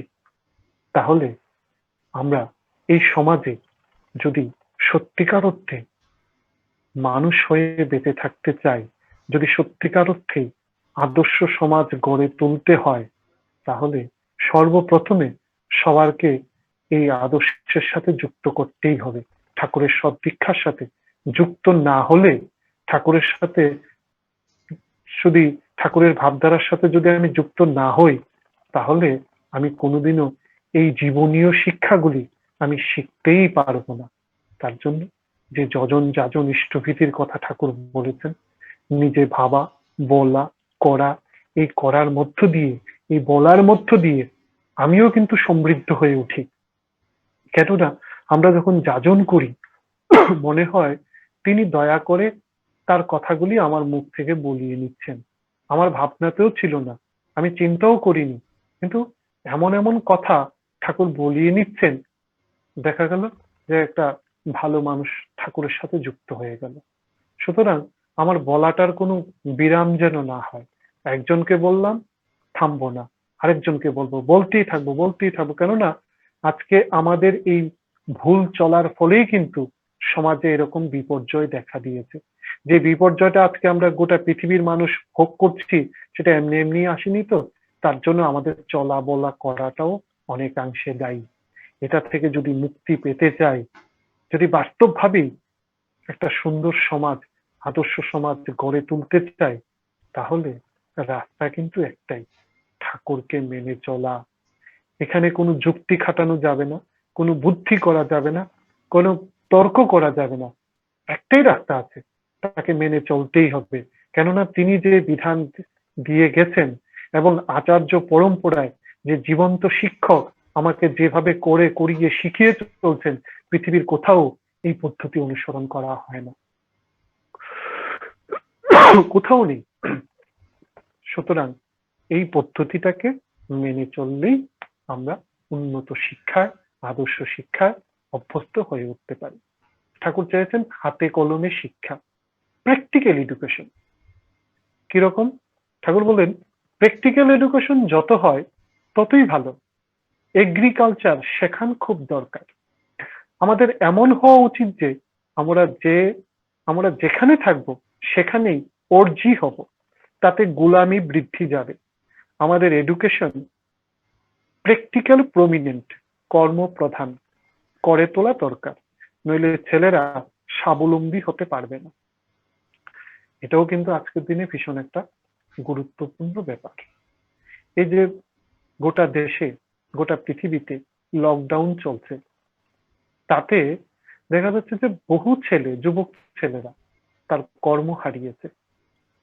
এবার তার মধ্যে একটা হতাশা, কি করে বাঁচবো, কি করে খাবো, কি করে সংসারের প্রতিপালন করব। কিন্তু ঠাকুর যে শিক্ষার কথা আমাদের বহু আগে থেকে বলে গেছেন, বহু আগেই ঠাকুর যে শিক্ষায় শিক্ষিত করে তুলতে চেয়েছেন, যে কর্মপ্রধান শিক্ষা, সেখানে শুধু পুঁথিগত বিদ্যা নয়, হাতে কলমে করে করিয়ে যে শিক্ষা, সেখানে কিন্তু কৃষির কথা বিশেষভাবে ঠাকুর বলেছেন। এই কৃষিটা আমার উপার্জনের কিন্তু একটা অন্যতম মাধ্যম হতে পারে, আমার জীবিকার অন্যতম মাধ্যম হতে পারে। এবং আজকের দিনে আমরা ভীষণভাবে অনুভব করছি যে শুধুমাত্র এই ঠাকুরের বলা কথাগুলি আমি যদি মেনে চলছি, যতটুকু মেনে চলেছি, ততটুকুই কিন্তু আমাকে সাহায্য করছে, ততটাই আমাকে পথ দেখিয়ে চলছে। এছাড়া অন্য কোনো তত্ত্ব দিয়ে আজকের দিনে আর আমার জীবন চলছে না, কোনো তত্ত্ব আমাকে বাঁচাতে পারছে না। তাই এই শিক্ষাটা আমাদের আজকে ভীষণভাবে ভাবতে হবে। বিশেষ করে বাড়িতে যারা মা বাবারা রয়েছেন তাদের কিন্তু একটা গুরুত্বপূর্ণ ভূমিকা রয়েছে, যে আমার বাড়ির যে ছোট বাচ্চাটা, তাকে কিভাবে শেখাবো, কতটুকু শেখাবো, সেটা কিন্তু আমাদের চলন চরিত্রের উপরে অনেকটা নির্ভর করছে। বাচ্চাকে শুধু বললে শিখবে না, করবে না, আমাকে করে করিয়ে দেখাতে হবে। এবং আচরণশীল হয়ে আমি যদি সেই করাটা সুন্দরভাবে ঠাকুরের বিধান মাফিক পরিচালিত করি, তাহলেই সে কিন্তু আস্তে আস্তে সেই শিক্ষায় শিক্ষিত হয়ে উঠবে। না হলে আদর্শ সমাজ কখনোই সুন্দরভাবে গড়ে উঠতে পারবে না। ঠাকুর আলোচনা প্রসঙ্গে অনেক কথা বলেছেন, আমরা জানি। আমি ঠাকুরের বলা হুবহু কয়েকটা কথা পড়ব, যা আজকের দিনে আমাদের জন্য ভীষণভাবে প্রাসঙ্গিক। আজকের যে চারদিকে যে পরিবেশ পরিস্থিতি চলছে, সেই প্রেক্ষাপটে এই বলাটা যে আমাদের জন্য কতটা উপযোগী আমরা শুনলেই বুঝতে পারবো। কোন একটা ছেলে ঠাকুরকে কিছু কথা বলছিলেন। ছেলেটি চলে যাবার পর শ্রী ঠাকুর বললেন, আজকাল আমরা শিক্ষা বলতেই বুঝি লেখাপড়া, কিন্তু বাস্তব কাজকর্মের ভিতর দিয়ে যে কতখানি শিক্ষা হয় তার বুঝি না। বাড়িতে গরু বাছুর কুকুর বেড়াল পাখি ইত্যাদি যা থাকে, ছেলেপেলেরা যদি সেগুলির আদর যত্ন করে, তাহলে তার ভেতর দিয়ে কিন্তু অনেকখানি বোধ বাড়ে। কোনো অতিথি বা আত্মীয় স্বজন আসলে নিজেরা সঙ্গে থেকে ছেলেপিলেদের দিয়ে তাদের সেবা যত্ন করাতে হয়। পাড়ায় হয়তো কোনো বাড়িতে কোনো ক্রিয়াকর্ম হচ্ছে, ছেলেদের সেখানে পাঠিয়ে দিতে হয় সাধ্যমতো সাহায্য করতে। বাড়িতে হয়তো একটা বাগান আছে, তরিতরকারি শাকসবজি হয়, সেখানে ছেলেপিলেদের সঙ্গে নিয়ে নিজেরা কাজকর্ম করতে হয়। বাজারে যাচ্ছি, ছেলেটার সঙ্গে গিয়ে হয়তো বাজার করা শিখলো। একটা রুগীকে সেবা শুশ্রূষা কিভাবে করতে হয় তা হয়তো হাতে কলমে করে শিখলো। ঘরটা হয়তো ঝাঁটপাট দিয়ে পরিষ্কার করলো। একটা পিঁড়ি থেকে একটা লোহা উঠে গেছে, বললাম লোহাটা ভালো করে পিটিয়ে দে যাতে না উঠে। বইটা ছিঁড়ে যাচ্ছে, বললাম ভালো করে সেলাই করে মলাট দিয়ে রাখ। বেড়াটা ভেঙে গেছে, বললাম আয় একসঙ্গে বেড়াটা বাঁধি। এভাবে খুঁটিনাটি কাজ যত করান যায় ততই ভালো। হাত পা চোখ কান মাথা যত মজবুত হয়, তত সেলফ কনফিডেন্স বাড়ে। সক্রিয়তার অভ্যাস, অনিসন্ধিৎসু সেবা প্রবণতা যদি থাকে, তাহলে মানুষ বেকার হয় না। পুঁথি পড়াটাকে আমরা যেদিন শিক্ষার প্রধান অঙ্গ করে নিয়েছি, সেদিন থেকে প্রকৃত শিক্ষা থেকে দূরে সরে গেছি। আমি উদ্ধৃতিটা ঠাকুরের বলাটাই আমি এখানে তুলে ধরলাম। যে কথাগুলি ঠাকুর বললেন, এটা কিন্তু আজকের দিনে আমাদের জন্য ভীষণভাবে মনে রাখার দরকার। কেননা পরিস্থিতির কারণে আমরা বেকার হয়ে গেছি অনেকেই বিভিন্ন জায়গাতে, তাদের জন্য কিন্তু এটা ভীষণ উপযোগী। আরেকটা কথা হচ্ছে, এই যে ঠাকুরের শিক্ষা চিন্তাই বলি, ঠাকুরের বিবাহ নীতি বলি, ঠাকুরের যা কিছু বলি, সবকিছু যদি আমি মেনে চলতে যাই, তাহলে সবার আগে তো তার সাথে যুক্ত হতে হবে। আর যুক্তটা হতে হয় দীক্ষার মধ্য দিয়ে। ঠাকুর বলেন দীক্ষা মানে দক্ষতা লাভের কৌশল। দক্ষতা কিভাবে অর্জন করব? ওই যে দীক্ষার মধ্য দিয়ে আমি কিছু উপদেশ বিধিবিধান পেয়েছি, সেগুলিকে পরিপালন করে আমি কিন্তু যোগ্য হয়ে উঠতে পারি। সেই যোগ্যতায় যদি আমি উত্তীর্ণ হতে পারি, তাহলে আমার জীবনে সেদিন থেকে একটা সুন্দর আদর্শ কেন্দ্রিক শিক্ষা শুরু হচ্ছে। আমরা সৎসঙ্গীদের বাড়িতে দেখি, সেখানে কিন্তু একটা অন্যরকম পরিবেশ। সকালবেলা ঘুম থেকে উঠে পরিবারের সবাই মিলে প্রার্থনায় অংশগ্রহণ করছে, তারপরে বড়দেরকে প্রণাম নিবেদন করছে, তারপরে যে যে যার কাজকর্মের সাথে যুক্ত হচ্ছে।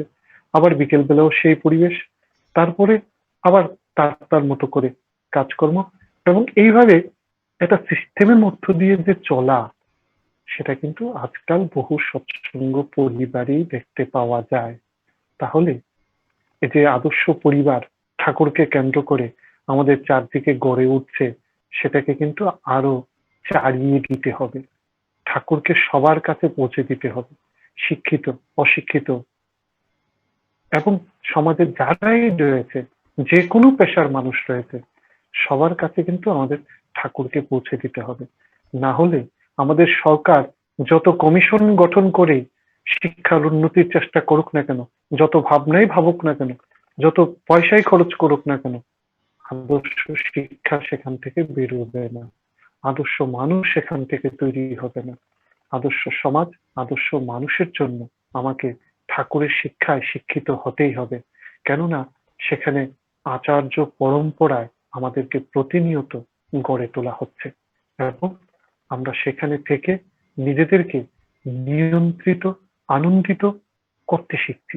মানুষের পরিবর্তন ঘটছে। আমরা দেওঘর গেলে নিত্য দেখি, দেওঘর কেন, আমাদের আশেপাশে এরকম কত মানুষ দেখি যার একটা উচ্ছৃঙ্খল আচরণ ছিল, একটা বেবিচারী জীবন ছিল, কিন্তু ঠাকুরকে ধরে তার জীবনের পরিবর্তন ঘটে গেছে। বিশেষ করে সে যখন আচার্য সান্নিধ্যে যাচ্ছে, পূজ্যপাদ বাবাই দাদার কাছে যাচ্ছে, তার ভেতরে তার যে অন্তর্জগৎ রয়েছে সেখানে অদ্ভুত একটা পরিবর্তন হচ্ছে, অথচ তার আগে সেরকম পরিবর্তন সে অনুভব করেনি। আমি আরেকজন গুরু ভাইয়ের কথা বলি, হয়তো তাকেও আপনারা অনেকে চিনতে পারেন। যখন দেওঘরে ওই ডিকশনারির কাজ হচ্ছিল, তখন একজন গুরু ভাই সেখানে থাকতেন। তার কাজ ছিল মূলত যারা যারা ডিকশনারি কাজ করছে তাদেরকে খাবার তৈরি করে দেওয়া।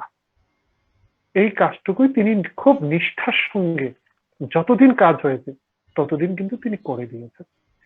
এবার যেদিন ডিকশনারির কাজ কমপ্লিট হলো, সেই দিনই মানুষটা পূজ্যপাদ বাবাই দাদার কাছে গিয়ে বললেন যে আমার তো কাজ শেষ হয়েছে, এখন কি করব? বাবাই দাদা বললেন যে আমি সময় মতো বলবো। তারপরে আমরা জানতে পারলাম যে সেই মানুষটা এখন উত্তরপ্রদেশের লখনৌতে যে মন্দির রয়েছে সেখানে কিন্তু ঠাকুরের একজন কর্মী হিসেবে কাজ করছেন। তিনি এসপিআর হয়ে সেখানে দীক্ষা দিচ্ছেন, মন্দিরের কাজকর্ম পরিচালনা করছেন। অথচ এই কমলদাকে আমি খুব কাছে থেকে দেখেছি। কমলদা খুব মানে একটা ভেতরে একটা যন্ত্রণা ছিল, একটা অতৃপ্তি ছিল, কেননা ওনার পরিবারের শান্তি বলে যে জিনিসটা সেটা ছিল না।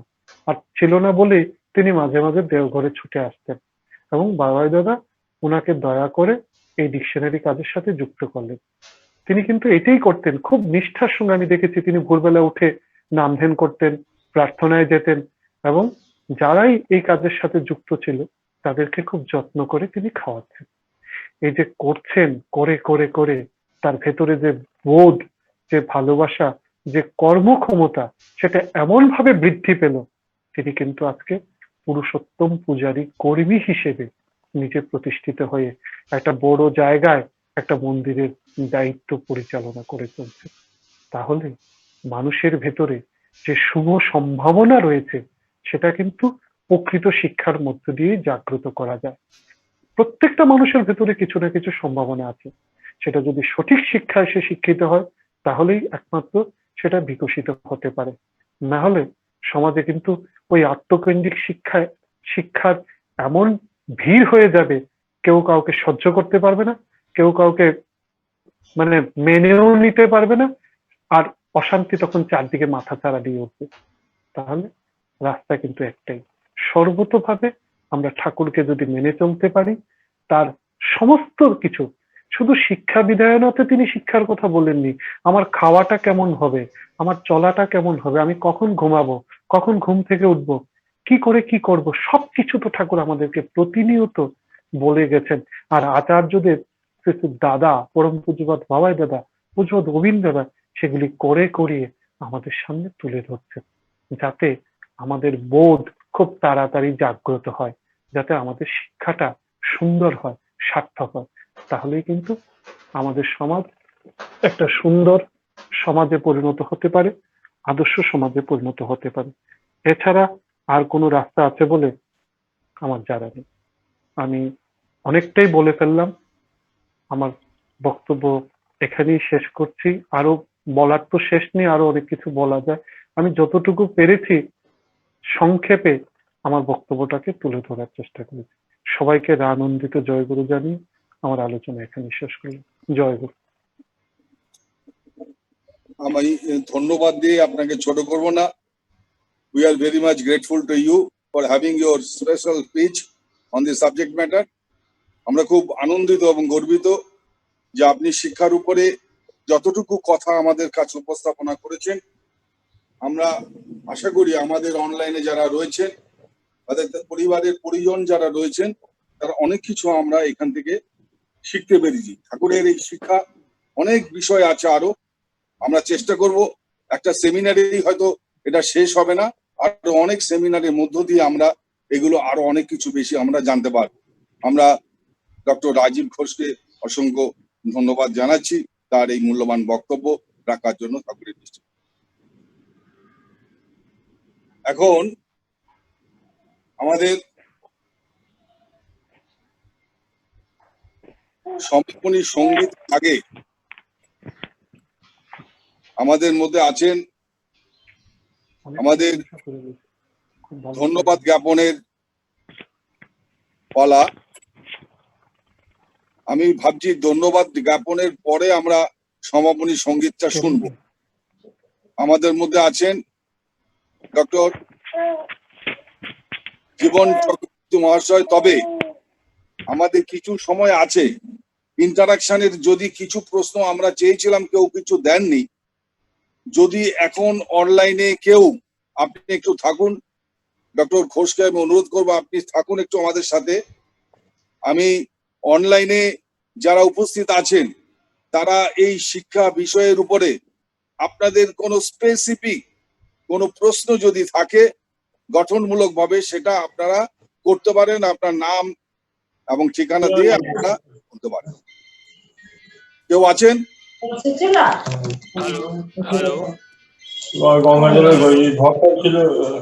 যে এক এক করে আনমিউট করে বলবেন। কে আছেন বলুন। কাঞ্চন সেনাপতি আছি। হ্যাঁ, হ্যালো, নাম বলুন, ভিডিওটা অন করুন। হ্যালো, হ্যাঁ বলুন। আমি রাজীবদা কাঞ্চন শুনতে সেনাপতি পাচ্ছেন? বলছি। রাজীবদা শুনতে পাচ্ছেন? ভিডিওটাকে অন করতে বলুন।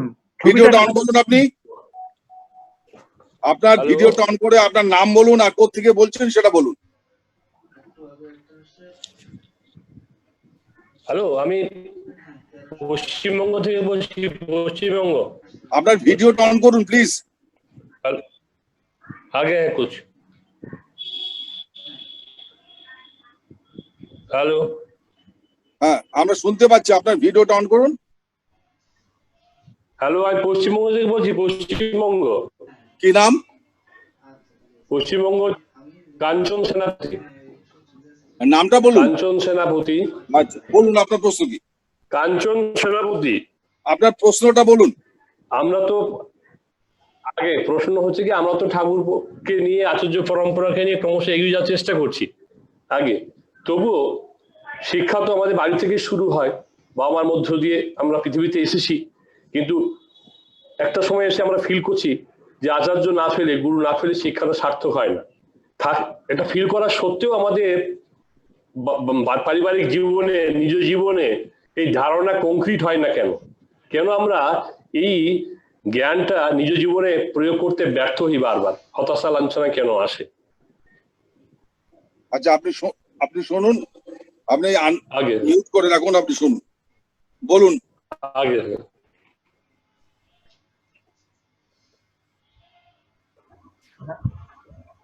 শ্রদ্ধেয় রাজীব দার সাউন্ডটা আনমিউট করুন। আনমিউট করে নেন রাজীব দা।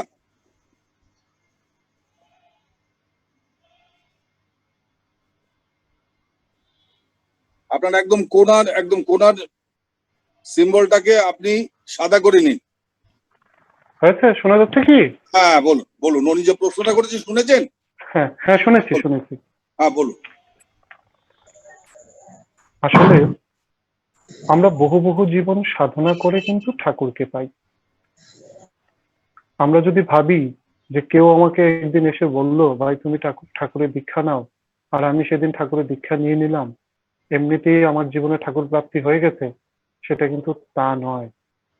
আমাকে যেমন সাধনা করতে হয়, আমার পূর্বপুরুষদেরও সেরকম সাধনার মধ্য দিয়ে আমরা ঠাকুরকে পাই। দীক্ষার মধ্য দিয়ে আমরা দক্ষতা লাভের কৌশল অর্জন করি। কিন্তু এই যে জীবনে আমি ঠাকুরকে পেলাম, তারও কিন্তু বহু পূর্ব জীবন ছিল, যে জীবনের কর্মফল আমার জানা নেই। আমি সেখানে কিভাবে কি করেছি, আমার যে অর্জিত কর্মফল সেই সম্পর্কে কিন্তু সঠিক জ্ঞান আমার নেই। যেহেতু আমি জানি না, সেই কারণে এই জীবনে যে আমি ঠাকুরকে নিয়ে চলছি, চলার মধ্য দিয়েও কিন্তু মাঝে মাঝে এমন কিছু পরিবেশ তৈরি হয়, এমন কিছু হয়তো আমাকে কষ্ট স্বীকার করতে হয়, যেটা ওই অর্জিত কর্মফলের অঙ্গ হিসেবে আমি ধরে নিতে পারি। কিন্তু এই যে অর্জিত কর্মফল, তাকেও কিন্তু অতিক্রম করা যায়। ঠাকুর বলেছেন, বিশ্বাস, আনুগত্য, কৃতি সম্বেগ, নিষ্ঠা, এইগুলি যদি আমাদের জীবনে থাকে, ঠাকুরকে যদি গভীরভাবে ভালোবাসা যায়, আমার পরিবারের একজন মানুষ হিসেবে যদি তার সঙ্গে মানে যেভাবে ব্যবহার করি, সেই ব্যবহারটুকু যদি আমি ঠাকুরকে করতে পারি, তাকে শুধু ফটোর ঠাকুর কিংবা আকাশের ঠাকুর না ভেবে আমি যদি সেই রকম আচরণে অভ্যস্ত হয়ে উঠি, তাহলে আমার অর্জিত কর্মফলকে কিন্তু আমি ধীরে ধীরে খণ্ডন করতে পারি। কিন্তু তার জন্য প্রচেষ্টাটা অত্যন্ত নিখুঁত হতে হবে, আর আমাকে বিশ্বাস নিয়ে চলতে হবে।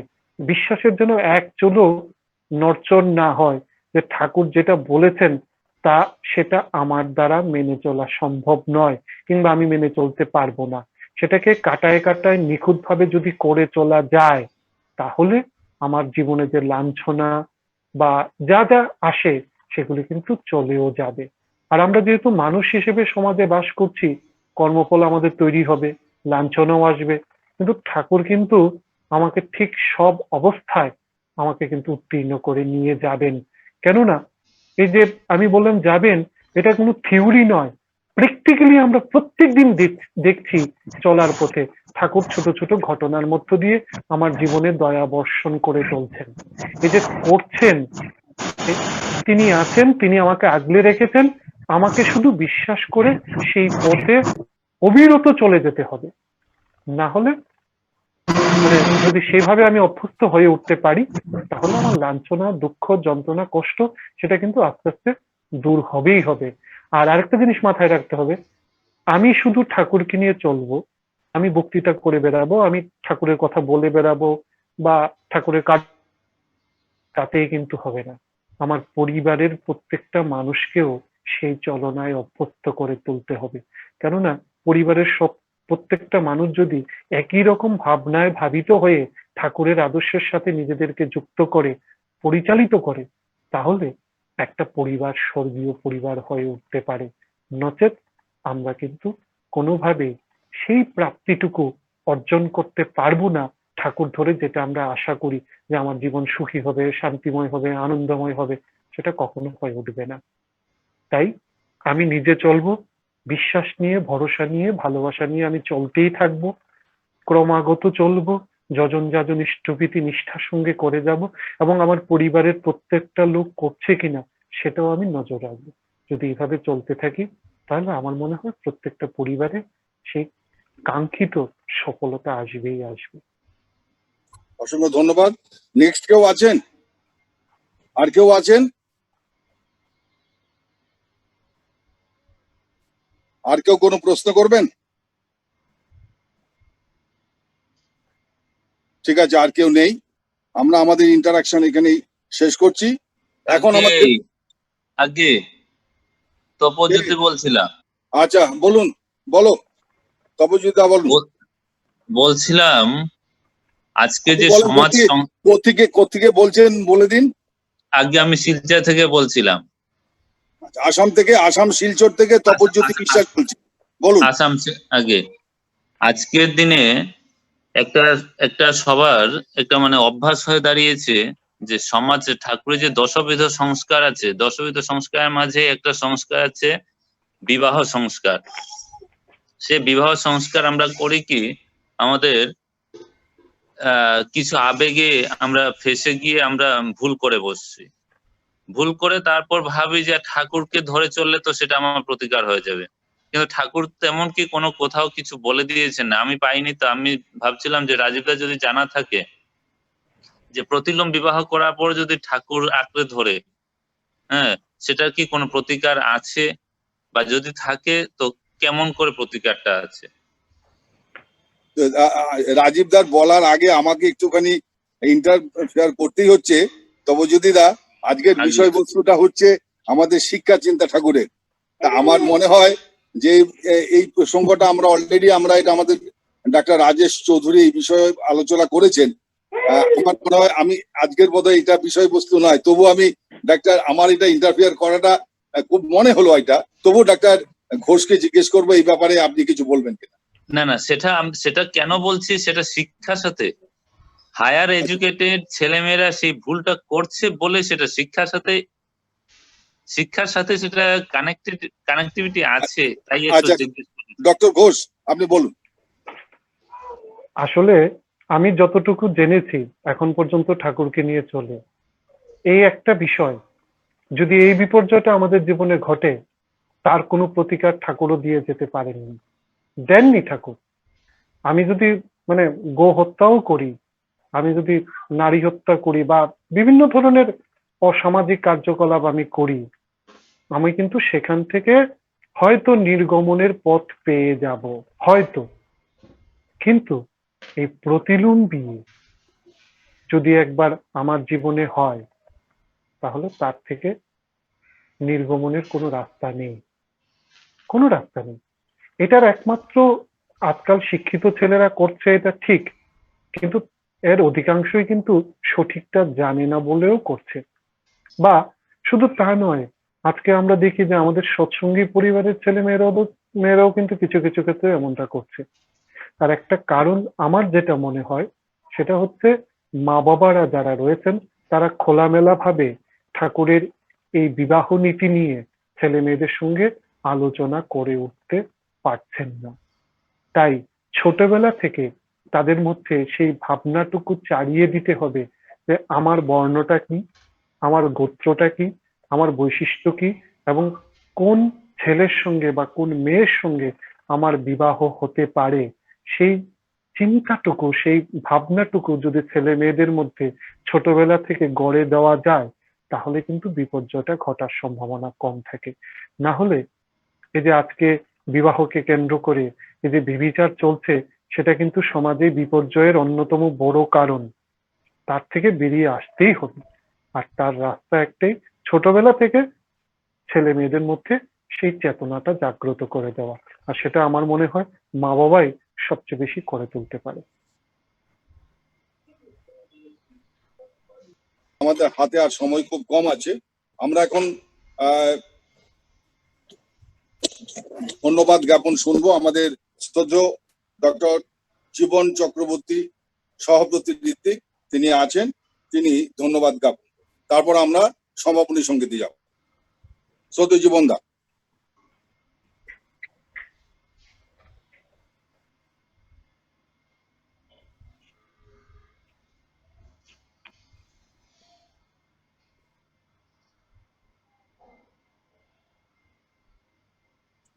জীবন দা,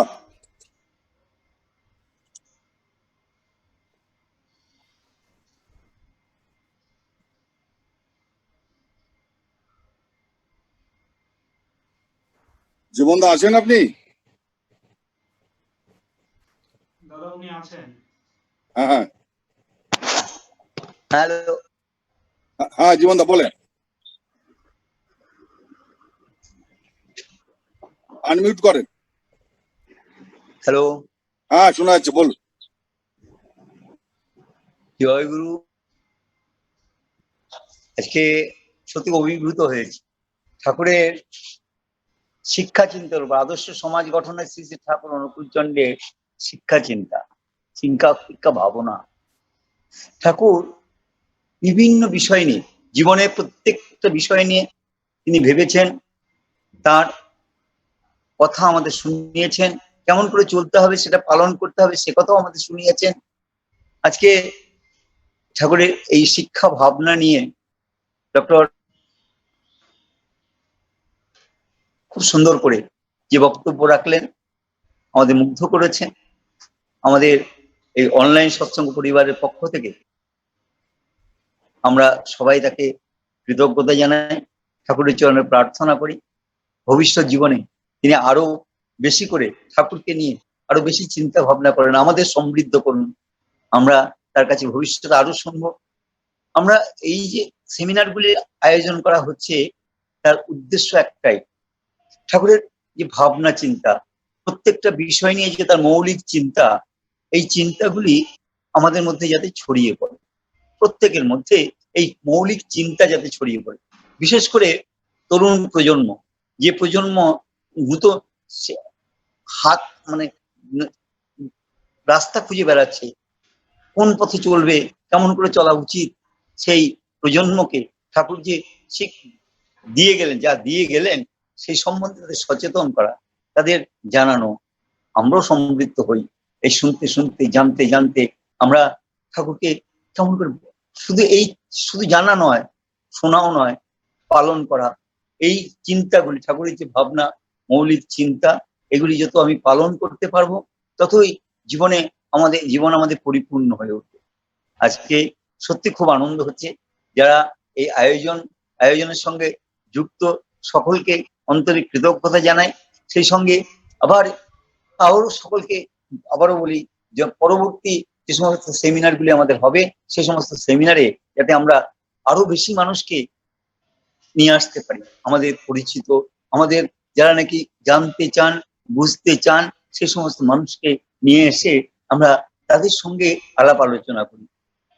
শেষ নেই কিছু, তার চিন্তা ভাবনা, তার মানুষের জন্য তার এত কিছু করা, তার কিচ্ছু শেষ নেই এবং শেষ কথাও হয় না। তিনি একমাত্র শেষ কথা, ঠাকুরই একমাত্র শেষ কথা। তবু আমরা আমাদের মতো করে সেটাকে ব্যাখ্যা করতে চেষ্টা করি, আমাদের মতো করে সেটাকে বোঝার চেষ্টা করি, আর সেটাই যাতে নাকি এই বোঝা এবং সঠিক হয়, সেজন্যই আচার্যকে অনুসরণ করি। যদি সঠিক শিক্ষা আমাদের জীবনে আসে, তাহলে আমরা সেই শিক্ষায় নিজের জীবনকে পরিপূর্ণ করে তুলতে পারি। হতাশা দূর হয়, আমরা নতুন রাস্তা খুঁজে পাই, যে রাস্তায় চলতে চলতে ক্লান্তি কখনো আমাদের নিজেকে অবসন্ন করে তোলে। খুব ভালো লাগছে, খুব আনন্দ হচ্ছে যে এমনি করে রাজীব দ্বারা ভাবছেন, সবাই ভাবছেন, ঠাকুরকে নিয়ে ভাবাচ্ছেন সবাইকে। আর ভবিষ্যতেও যাতে আমরা এগুলি আরো বেশি করে করতে পারি, আমাদের আনন্দ হবে। আপনারা জানেন যে এরপরে আমাদের সেমিনারগুলি ঠিক করা হয়েছে, সেমিনারগুলি 15 দিন পর পর হবে। সব সেমিনারে যাতে নাকি আরো বেশি করে মানুষকে যুক্ত করতে পারি। সেমিনার আর সৎসঙ্গ দুটোর মধ্যে পার্থক্য, সেমিনারে যুক্তি দিয়ে বিভিন্ন রকম বিস্তারিতভাবে সেই বিষয়টাকে তার জ্ঞান বুদ্ধি দিয়ে যিনি সেমিনারের প্রবন্ধক, তিনি সে ভাবটা আমাদের শোনান। আমরা শুনতে শুনতে অভিভূত হই। আজকে সত্যি মন ভরে গেছে। সকলকে আমার আবার অন্তরের আন্তরিক কৃতজ্ঞতা জানাই। সকলে ভালো থাকবেন, সকলকে ভালো রাখবেন। বাইরে গিয়ে বলি, বড় অসহায় পৃথিবী আছে, চারিদিকে মানুষ বড় অসহায় হয়ে আছে। আন্তরিকভাবে সকল মানুষের পাশে দাঁড়ায়, সকল মানুষকে শক্তি দেই, সাহস দেই। আচার্যদেবের ভাষায় যেন সকলকে বলতে পারি, ঠাকুর আছেন, ঠাকুরকে জড়িয়ে ধরেই, ঠাকুরকে নিয়েই আমাদের এই যুদ্ধ জয় করতে হবে। আমাদের জয় হবেই, ঠাকুর আছেন বলেই আমাদের জয় হবেই। আর সবাই এই কথা চিন্তা করতে করতেই আমরা আমাদের করণীয়গুলি করতে থাকি। সকলে ভালো থাকেন, আনন্দে থাকেন। আবার সকলকে অন্তরের কৃতজ্ঞতা জানাই। ডক্টর রাজীব ঘোষকে আমার অন্তরের একান্ত কৃতজ্ঞতা জানাই। পরিবারের পক্ষ থেকে আমাদের জুম অনলাইন সৎসঙ্গ জুম পরিবারের পক্ষ থেকে এই কৃতজ্ঞতা, ধন্যবাদ। জীবনের আরো বেশি করে ইষ্টনিষ্ঠ হওয়ার প্রার্থনা জানাই ঠাকুরের শ্রীচরণে। ঠাকুর তাকে ভালো রাখুন, আমরা সবাই ভালো থাকি, ভালো রাখি সকল, এই প্রার্থনা। জয় গুরু। জয় গুরু। জীবনদা ধন্যবাদ জ্ঞাপন শেষ হলো।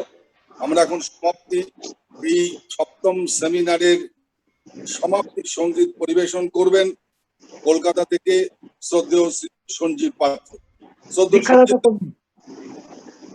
দীক্ষাদাতা কর্মী সঞ্জীব পাত্র।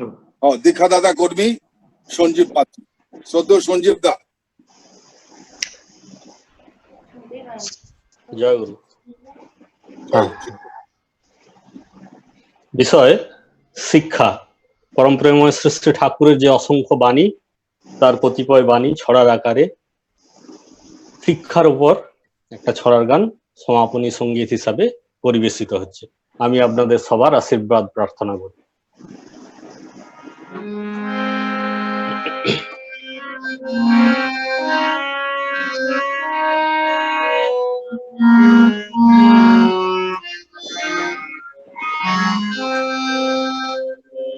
লেখাপড়ায় দর হলেই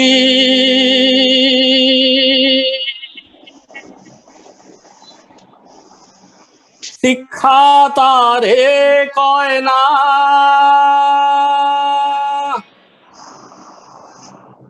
অভ্যাস ব্যবহারে সহজ জ্ঞান নইলে শিক্ষা হয় না।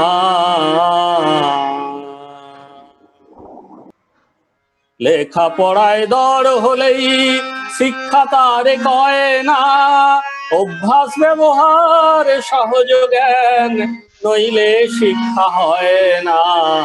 লেখাপড়ায় দর হলেই শিক্ষা তারে কয় না।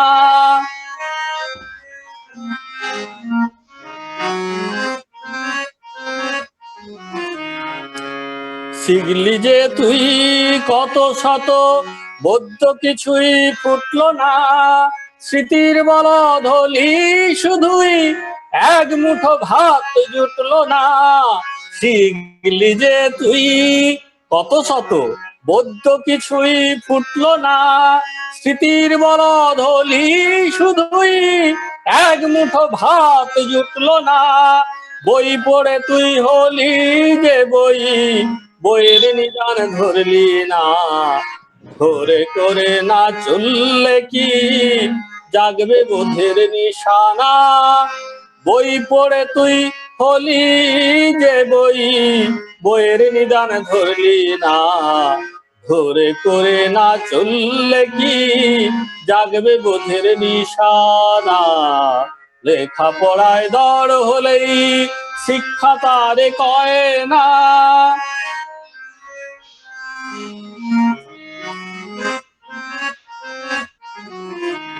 দীক্ষা নিয়েই শিক্ষা ধরিস, আচার্যকে করে সার, আচরণী বোধ চয়নে জ্ঞানের সাগর হনা পার।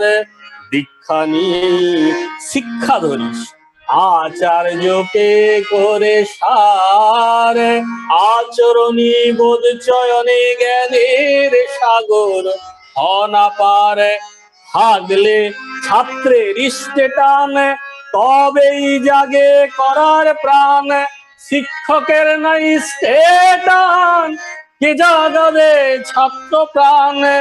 থাকলে ছাত্রের ইষ্টে টান, তবেই জাগে করার প্রাণ, শিক্ষকের নাই ইষ্টে টান কে জাগাবে ছাত্র প্রাণ। ওই বিদ্যালয়ে ছেলে মেয়ে যতই বিদ্যা শিখুক না, বাড়ির শিক্ষা সুষ্ঠু নইলে শিষ্ট স্বভাব হয় না। ওই বিদ্যালয়ে ছেলে মেয়ে যতই বিদ্যা শিখুক না, বাড়ির শিক্ষা সুষ্ঠু নইলে শিষ্ট স্বভাব হয় না। লেখাপড়ায় দর হলেই শিক্ষা তারে কয় না।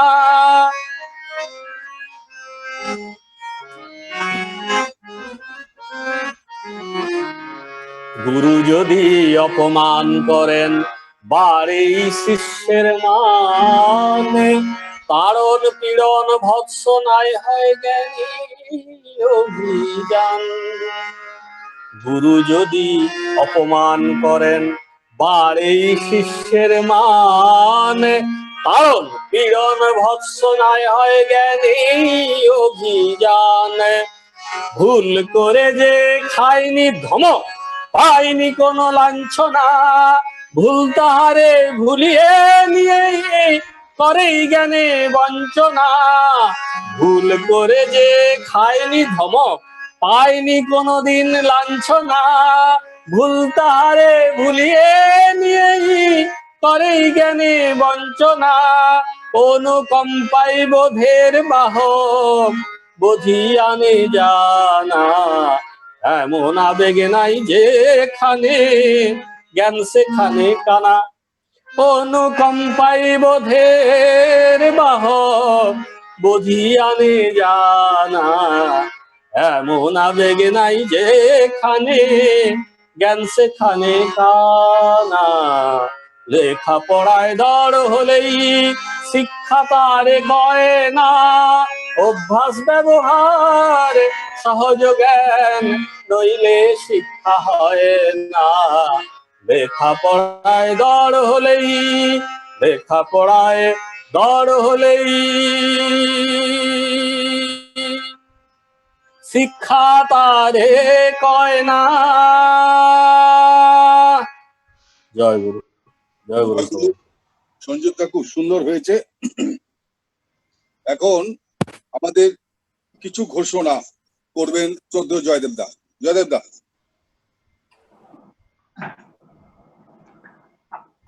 আগামীকাল আমাদের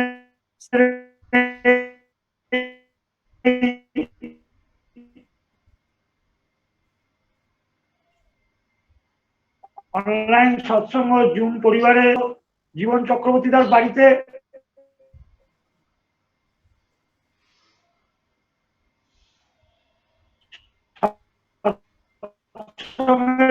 আয়োজন করেছে।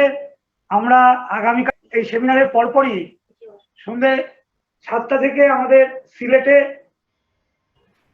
7:30, আপনাদের টাইম 7:30, আমাদের 8টা।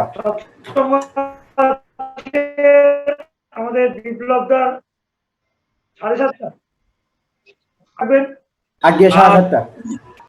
আরেকটি ঘোষণা, আগামী শুক্রবার অর্থাৎ 17ই জুলাই আমাদের পরমারাধ্যা শ্রী শ্রী বর্মার শুভ 127তম জন্মতিথি উপলক্ষে আমরা ইন্দো বাংলার পক্ষ থেকে একটি বিকেল 4টে থেকে একটি মাতৃ সম্মেলন আয়োজন করেছি।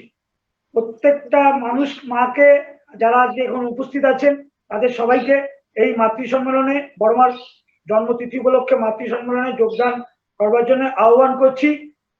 এছাড়া সৎসঙ্গ আছে, আমাদের সদ্য তপজ্যোতিদা এখানে উপস্থিত আছেন, তার শিলচরের ওয়েব সৎসঙ্গের দ্বারা পরিচালিত সৎসঙ্গ হবে। আরেকটি বিশেষ নিমন্ত্রণ আছে আমাদের মহারাষ্ট্রে, আমাদের সদ্য প্রলয়দা এখানে উপস্থিত আছেন, তিনি আমাদের সকলকে আমন্ত্রণ জানিয়েছেন। সেখানে 8টা থেকে এই বড়মার জন্মতিথি উপলক্ষে বিশেষ সৎসঙ্গের আয়োজন করেছে মহারাষ্ট্রে, সেখানে আমাদের সকলকে উপস্থিত থাকবার জন্য তিনি আমন্ত্রণ জানিয়েছেন। আগামী শনিবার 18 তারিখে পূজনীয় বিঙ্কি দাদার 50তম জন্মদিন উপলক্ষে একটি বিশেষ সৎসঙ্গের আয়োজন করা হয়েছে, যেটা আমরা ইন্দো বাংলা সৎসঙ্গ করে থাকি প্রতি মঙ্গলবার। সেই সৎসঙ্গটা এবার শনিবারে অনুষ্ঠিত হবে পূজনীয় বিঙ্কি দাদার 50তম জন্মদিন উপলক্ষে। আপনারা প্রত্যেকে সেই সমস্ত সৎসঙ্গে উপস্থিত থাকবেন। লিঙ্ক আপনারা বিভিন্ন জায়গায় পেয়ে যাবেন, আমাদের গ্রুপে পাবেন। শিলচরে তপজ্যোতিদা, সৌরদীপ চট্টগ্রামের এবং সিলেটে বিপ্লবদার মাধ্যমে আমরা বিভিন্ন জায়গায় লিঙ্ক ছড়িয়ে দেবো। আপনারা সেই লিঙ্ক সংগ্রহ করে এই বিশেষ অনুষ্ঠানগুলোতে অংশগ্রহণ করবেন। জয় গুরু। আরেকটা জয়দেবদা, আরেকটা কথা ছিল, আগে বলেন। একটু বলে দিলে ভালো হয় যে আমাদের এখন ধারণ সংখ্যা, মানে প্রত্যেকটা সৎসঙ্গের ধারণ সংখ্যা 500 জনকে আমরা যুক্ত করাতে পারবো, এবং সবাই যেন আমাদেরকে সেই কাজে সবাই সহযোগিতা করেন। আগে আমাদের সীমিত ছিল 100, এবার আমাদের সেই সংখ্যাটা 500 হয়ে গেছে, তাই একটু বলে দিলে ভালো হয়। ঠিক আছে, আগে আপনি তো বলেই দিলেন। ব্যাস হয়ে গেছে, সময় মধ্যে আর খুব কম আছে। আর কিছু বলবেন জয়দেব দা? না না, আমরা ধ্বনি দিলেন। ঠিক আছে, না ধ্বনি দেওয়ার আগে একটি ঘোষণা তো রাখতেই হবে, সেটা হচ্ছে আগামী 26/7/2020 আমার পরবর্তী আমাদের যে সেমিনার হবে, সেই সেমিনারের যে বিষয়বস্তু সেটা আইন এবং বিচারের উপর শ্রী শ্রী ঠাকুরের দিব্য দৃষ্টিভঙ্গি, তার উপরে আলোচনা করবেন আমাদের আইন আইন যিনি আইন নিয়ে যিনি পড়াশোনা করেছেন এবং পাশ করেছেন, এবং দিল্লি হাইকোর্টে যিনি লিগ্যাল প্র্যাকটিসার হিসাবে অনেকদিন কাজ করেছেন, এবং বর্তমানে তিনি গভর্নমেন্ট অফ ইন্ডিয়ার ডেপুটি সেক্রেটারি ল সেলে আছেন, তিনি আমাদের অশেষ শ্রদ্ধাভাজন সহব্রতী ঋতিক শ্রীযুক্ত পল্লব সরকার মহাশয়, তিনি আগামী 26 তারিখে এর উপরে তিনি আলোচনা করবেন। এটাই হচ্ছে আমাদের শেষ ঘোষণা। এবং আগামীকাল আপনারা শুনলেন আমাদের শ্রদ্ধেয় জীবনদার বাড়িতে সৎসঙ্গ 7:15 থেকে 7টায় খুলে যাবে, আপনারা সকলে উপস্থিত থাকবেন। বন্দে পুরুষোত্তমম, বন্দে পুরুষোত্তমম, বন্দে পুরুষোত্তমম, পরম প্রেমময় শ্রী जी की, परम प्रेममय श्री জয়। चंद्र जी की, परम प्रेममय श्री ठाकुर अनुकूल चंद्र जी की, জয় श्री बरमा की, परमात्मा জয় श्री बरमा की, परमात्मा जय। श्री बरमा की, परम জয় श्री बर्दा की, परम জয় बर्दा की, परम জয় श्री बर्दा की, परम জয় आदो आचार्य देव श्री दादा की, परम पूज्य जय। आचार्य देव श्री दादा की, परम জয় आचार्य देव श्री दादा की, सब जय। संतों की, सब जय। संतों की, सब जय। संतों की, জয় वंदे आर्य विद्रिम, वंदे वर्गन, कृष्ण देवदम, वंदे वंदे पुरुषोत्तम, वंदे